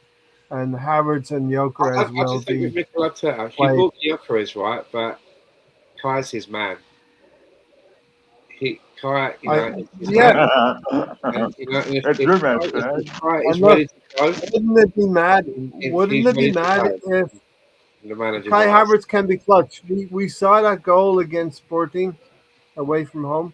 So Kai Havertz has it in his locker to score goals. They at didn't the top bring of- at the Gyökeres highest in and level. play more than Havertz, did they? They brought him in and played him less than Havertz. Havertz is, I think that, in the Well, right Havertz has been injured. position. Havertz has been injured for most of the season. So That's what I'm saying, Mikel right? If the porridge isn't too hot Mikel, and the porridge isn't Mikel too hot, Arteta then I has think been lucky. Havertz is In the a one. sense, Mikel Arteta has been lucky with injuries that he's not had to go one way or the other for long parts of the season with certain players. So we know Odegaard is favored over Eze, but because of the injury to Odegaard, Eze is featured a lot this season and brought us a lot of good moments because of that. I think I think Odegaard, if Odegaard and Eze had been fit for a full season, we might not have seen the minutes from Eze that we've seen this season so far. I think the same thing has happened with Gyökeres. As you say, Stan, Havertz might be favored, but because he was injured for a large part of the season, Victor Gyökeres has played That a lot comment of there minutes. is exactly what I meant there. Look, Havertz is not a runner. Tired defenders are not his thing to exploit. He will not be brought on as sub, in my opinion. That's why he will start. There's two different won't- ways to look at He this. won't The come on as a manager. sub. Gyökeres will come on as the sub. I just think that first of all, I agree that if fit, then Havertz would have played more minutes than Gyökeres for sure, and Kai is his man. And maybe 3 weeks ago, I would have said definitely is going to be like City game. Like I said, it showed who is his man, right? He showed it, but since then, I feel like they have, Gyökeres has found his form, and the team has learned a way to play them. In that Atletico Madrid tie, he was massive, right? And he's going to give us the opportunity to stretch them back. I think like PSG is going to be PSG is going to be five yards deeper if if if Gyökeres plays versus Yes. Havertz, because Yeah. they'll fear him running the channels, right? Yeah. And the thing with Gyökeres, I feel, is that if he gets that one good chance, he's going to score. But Havertz needs three good chances to score. Generally, Yes. like that's Yeah. his problem. So that's All right, my opinion. I'm gonna have to go. Sorry to interrupt you, Johan. I'm Rohan, sorry. I'm gonna have to go. Absolutely. Ray, thanks for having me. Stan, Gary, Lonzo, great to Rohan, everybody in celebrate. chat. Great to talk Yeah. to you. Great to celebrate a win. We won the league, Gary. Yeah. All right, thanks for having me. I, You guys enjoy the rest Great. of the night. Yep. Thank See you. ya. Okay, Gary. I Yeah. think just one more. I think that that maybe we'll get a little bit more indication also from this weekend on who starts. Like maybe some indication from this Yeah. weekend. Of course, like I want some of those players to be rested. But like I was listening just before I jumped on Yeah. on what do you think the lineup should be for this weekend. And I don't care about this weekend, right? It would be great to go out I and do. win, and I think we will win, because now Oliver Glasner has all the media off his back, and he's going to rotate, like he's going to play under 16s, Crazy. right? Like Yeah. whatever Yeah. we Yeah. play Yeah. is going to be better than him. There's a part of me, and I know that you guys said that this is the time to make an advert that we are the club that gives people the chances, etc. But I think that we will still go for like a strongish lineup because of the guard of honor. Because of the guard of honor, the team that has played most of the season deserves that guard of honor. And I will not be surprised if we see a host of 45-minute substitutions, but I Yeah. do expect like a lot of mainstay players to be playing there. I will not be Yeah. surprised like if Yeah. they're because of the guard of honor.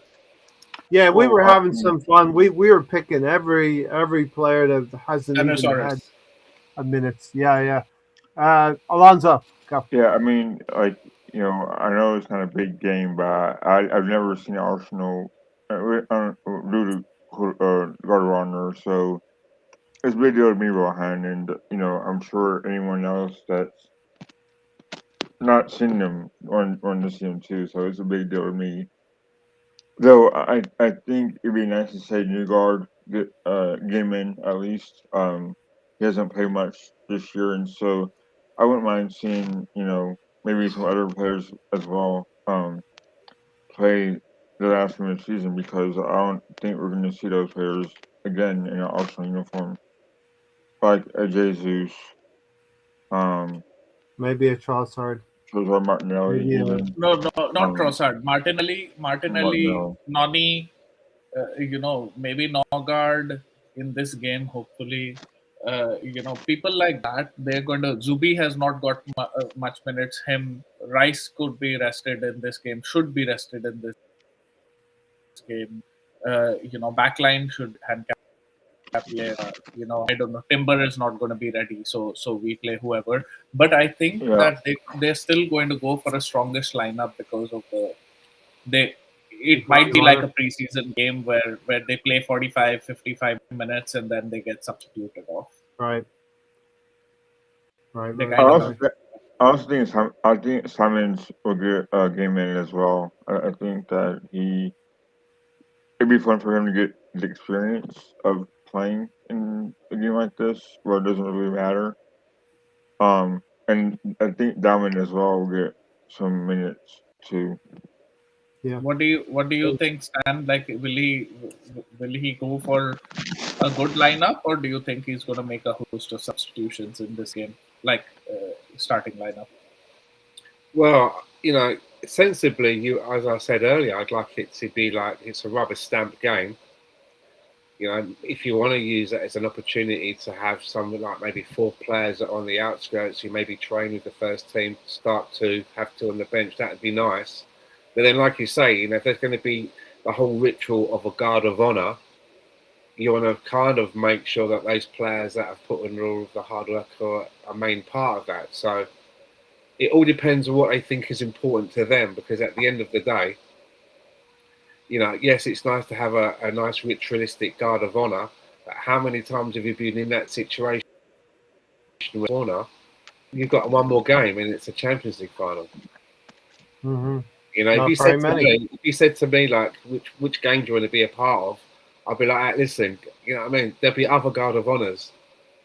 I'm playing in the Champions League final, so you know. I mean, it's crazy as a manager. You do have to make these I'd like to think it decisions. was that mentality. I'd like to think, you know what I mean? That's like they all think like me. Maybe they don't, because this is such a big game, right? Yeah. Such a big game. It is. It's a massive game, but there's like 6 days in between, so 5 days, 6 days in between. So I think that they'll want to definitely. I don't want to see Rice. You know, I want to see Rice in there, and then minute 1 substitute of Rice. Like that's what I want to see. Right, I don't care.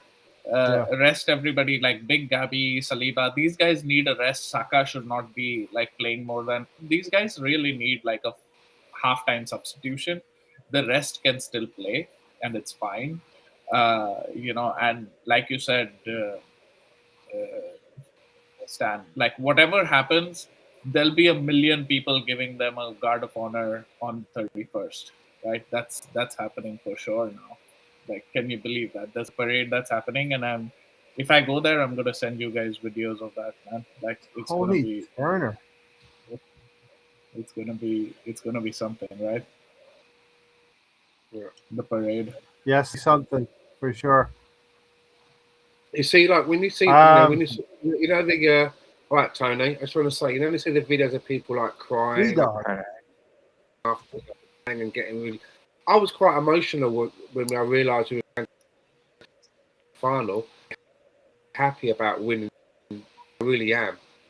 But if we actually win the Champions League today, like, I think for me there may be some wetting of the eyes, because I really want to see that, and I've run down the street that we put ourselves in that opportunity to do it again, because you know we can hold our own in most conversations when you're having a club and they delve into their back pocket and pull out a Champions League win. That's it. We don't sit at that table. You know, that's going to undo it. We don't get past that. We're not there yet. And I really get a chance to see us win. That's it then. Anybody. That's like getting a green jacket. It's Masters. The experience of winning the league is something that you have a confidence level, and it happens slowly, painfully slowly. This season it's happened, and we had our doubts as well. Well, we essentially felt pretty confident we were going to win the league. Winning a Champions League on a Saturday when you're slight underdogs, that's going to give you goosebumps, immediate goosebumps if that happens, and you'll have that immediate release of dopamine, something like that, adrenaline. You could run down. You could run on your street naked. Pitch invasion at the Emirates. They're screening it there, right? Definite pitch invasion at the Emirates if we end up winning. Oof. So Stan, would you have taken the Champions League over the Premier League this season? Yes. I've said that for quite a long time. Yes. We agreed on that. Yes. I wouldn't have, which is why I'm happy. We're in a fantastic position of having the first thing in the bank, and we have a second thing to fight for. Imagine the pressure the team would have gone in there with if we hadn't won the Premier League. And for next season, again, to go for 38 games and have thought that for the fourth year, and after leading for I don't know how many 250 odd days, that we didn't win the Premier League, this team would have gotten dismantled, I feel. And It would have been so tough. the Yeah. Premier League psychologically was more important, right? But we've Yeah. got the favorable draw in the Champions League, and that's because we finished top of the group, right? Like, so we earned Yes. it, we earned our luck. But Yeah. this is what an opportunity, man. How many rounds of 16s have we seen? Like, how many like exits? Not being in Europe or not being in the Champions League 7 years, and now we're playing in the final. Yeah. Can you believe that? And this is where we've talked about this Champions League. We've talked about this run. Tony lights up when we talk about Champions League. But fuck Thursdays. I hated your. Yes, hated Europa. Europa seems so far away now. Yeah. Those Thursday, Sundays was very, very tough probably for the team as well. It just feels it hits different for a team to play Thursday, Sunday every week. Do the Tuesday, Wednesday, Saturday is a much better sequence, apparently. I believe. Also, it's the Europa League when we played was still tougher, right? Like the two times yeah. that we played Europa. Now Europa League has become such a tin pot trophy, right? Like Yeah. I mean, not that it interested me earlier. Also, like that sound of the Europa League anthem or whenever it comes on, that is itself is so depressing. Like Oh, it's like my iPhone alarm, right? Like I've just forgotten. instant depression. Like whenever I you forgot hear what it that. sounds like. I have to say. Exactly. Don't- Uh-oh. Exactly. Like, yeah, exactly. That's what it is. And man, like now we're in the Champions League final. I remember doing this podcast like, Logs on those. on the regular earlier, and we That's used right, to yeah. we used to think that, like, I mean, the days that we had seen, like eighth, Fifth. narrow fifth, right? Like that's when we were doing this, and now we're in the Champions League final. Like we're Oh. Sorry, Rohan, but you're right. Like hearing that the champions, like It's different. it means something more, and it means like you're top of your league because you made it. Like there's a sense of motivation, right? And on this podcast, we talk about levels, right? How each year in the Champions League we've gotten better, right? We've made quarterfinals, semifinals, and the finals. So there is progress, and I think that what Arteta has done has been a masterclass. I mean, for some fans to doubt what he's done because they're impatient with the process, it kind of rings true. I mean, you just gotta be a little bit patient, and these fans nowadays aren't patient. They want results right now, or gloom or doom. So, like Rohan said, you got used to that tune from Europa League because I know it by heart, I guess. That's how bad it is, right? But then when you hear that champions, you're like, well, it brings you back to the glory days in which we made Champions 4 every single year. Granted, it was fourth, but we were still there. And I remember the year I started watching Arsenal was the year that Arsenal played United in the semifinals. And that was whenever United had a powerful team. They were unstoppable, it seems like. With that said, look where we are at now compared to where we're at, where we are at now. And it seems like they're at a spot now where they're okay with being in the Champions League, and they haven't progressed much. And Arteta has, and Arsenal has. So it means a lot to our fans that we're now in the Champions League final again. Yeah. Rohan has sent the private message. I think we're going to have to dip out. He has to dip out in a couple of minutes. I think we all have to dip out in a couple of minutes, Rohan. It's It's the truth. We're standing here. We were here on Tuesday night talking about the same thing. Talking about a time when local time it's past midnight here, and the time just flies by because you're enjoying talking about Arsenal Well, it was good and chat, right? the position. What's that? It was good chat. Yeah.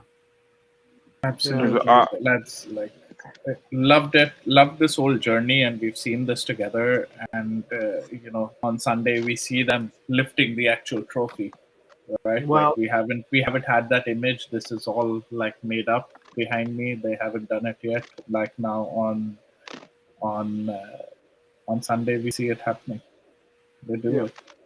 You Red just have to ribbons. come back. All of you have to come back next Thursday so we can talk about Yeah, a preview, Definitely. Yeah. of a Champions League final and Let's get do into it. the nuts and bolts because you're telling me, Rowan, that PSG will drop off 5 yards if Victor Gyökeres is up front.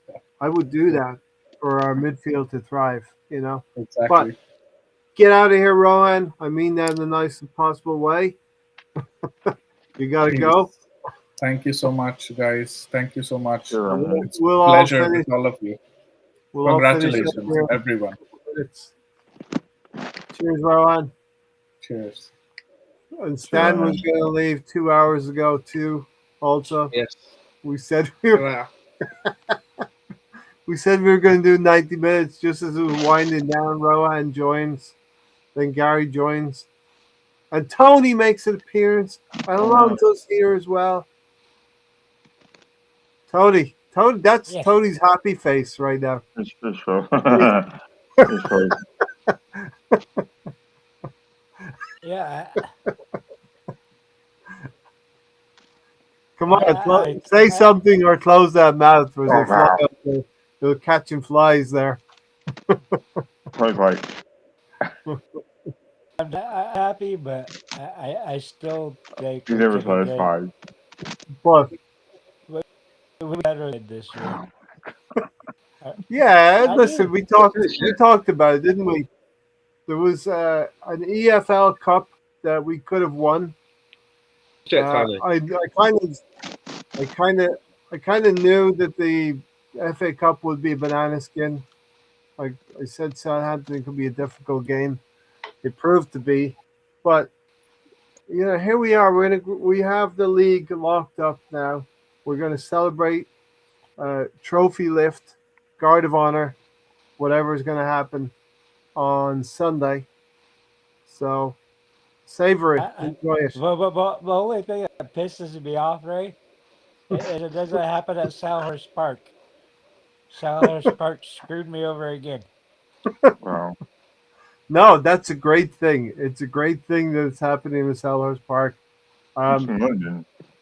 Listen, if this needs to be a start of something good next year, the year after, let's win the Premier League at our own ground, where we come off the field, as Gary said, having won it ourselves. You know what I mean?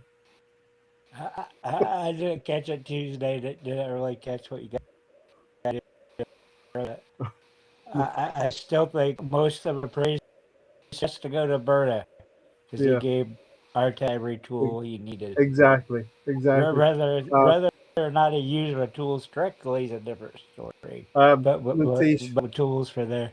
And exactly. Ray, I still want to do a watch along of I know you do. 2006. Oh boy. I don't know when we're going to do it, but we'll try. Stan's probably not going to be involved in that. I think he said he's not interested in that in the watch along, but that's fine. Natish said I it's thought nice. the stream was ending. It Guess has a not. build Well, up. I'm too. Irish, so it's the It Irish has a goodbye. build up. It has a kind of preview in it. It's full video right, so- package of it. So Tony, you're happy. Arsenal won the league, and we have a chance to win the Champions League. Yep, I'll be ecstatic if we win the Champions League. We've been so close. People always mention, the round is 16, but there's times with Van Persie getting a red card. Fucking couldn't hear anything in the stadium. Just a Exactly. red card. Come on. Yeah. All right. Say good night, Tony. Good night, Thanks for Tony. being here. Alonso, say your final words until next time. Yeah, it's been really fun chatting with you guys around the season, and things are just so exciting right now. I just want to say rest in peace to Kyle Busch, Yeah, that was mad. NASCAR driver and two-time champion, passed away today, and it's really sad. Crazy. Yeah, so really sad, and he was supposed to run the Truck Series and NASCAR on Sunday, but unfortunately he passed away today, so really sad. But anyway, yeah, Rest in peace. so a lot of emotions right now, but I'm looking forward to Sunday and next Saturday. It should be fun. I can't wait. Yeah, we got that Premier League celebration stand coming up, and we've got it's not over. Our season's not over on Sunday. No, yeah, I'm looking forward, obviously, to seeing the trophy lift, but I'm just on edge now. The Champions League, it's a unique situation to be in, where you've won the league, and usually that's it. That's usually like the pinnacle. It's time to relax now.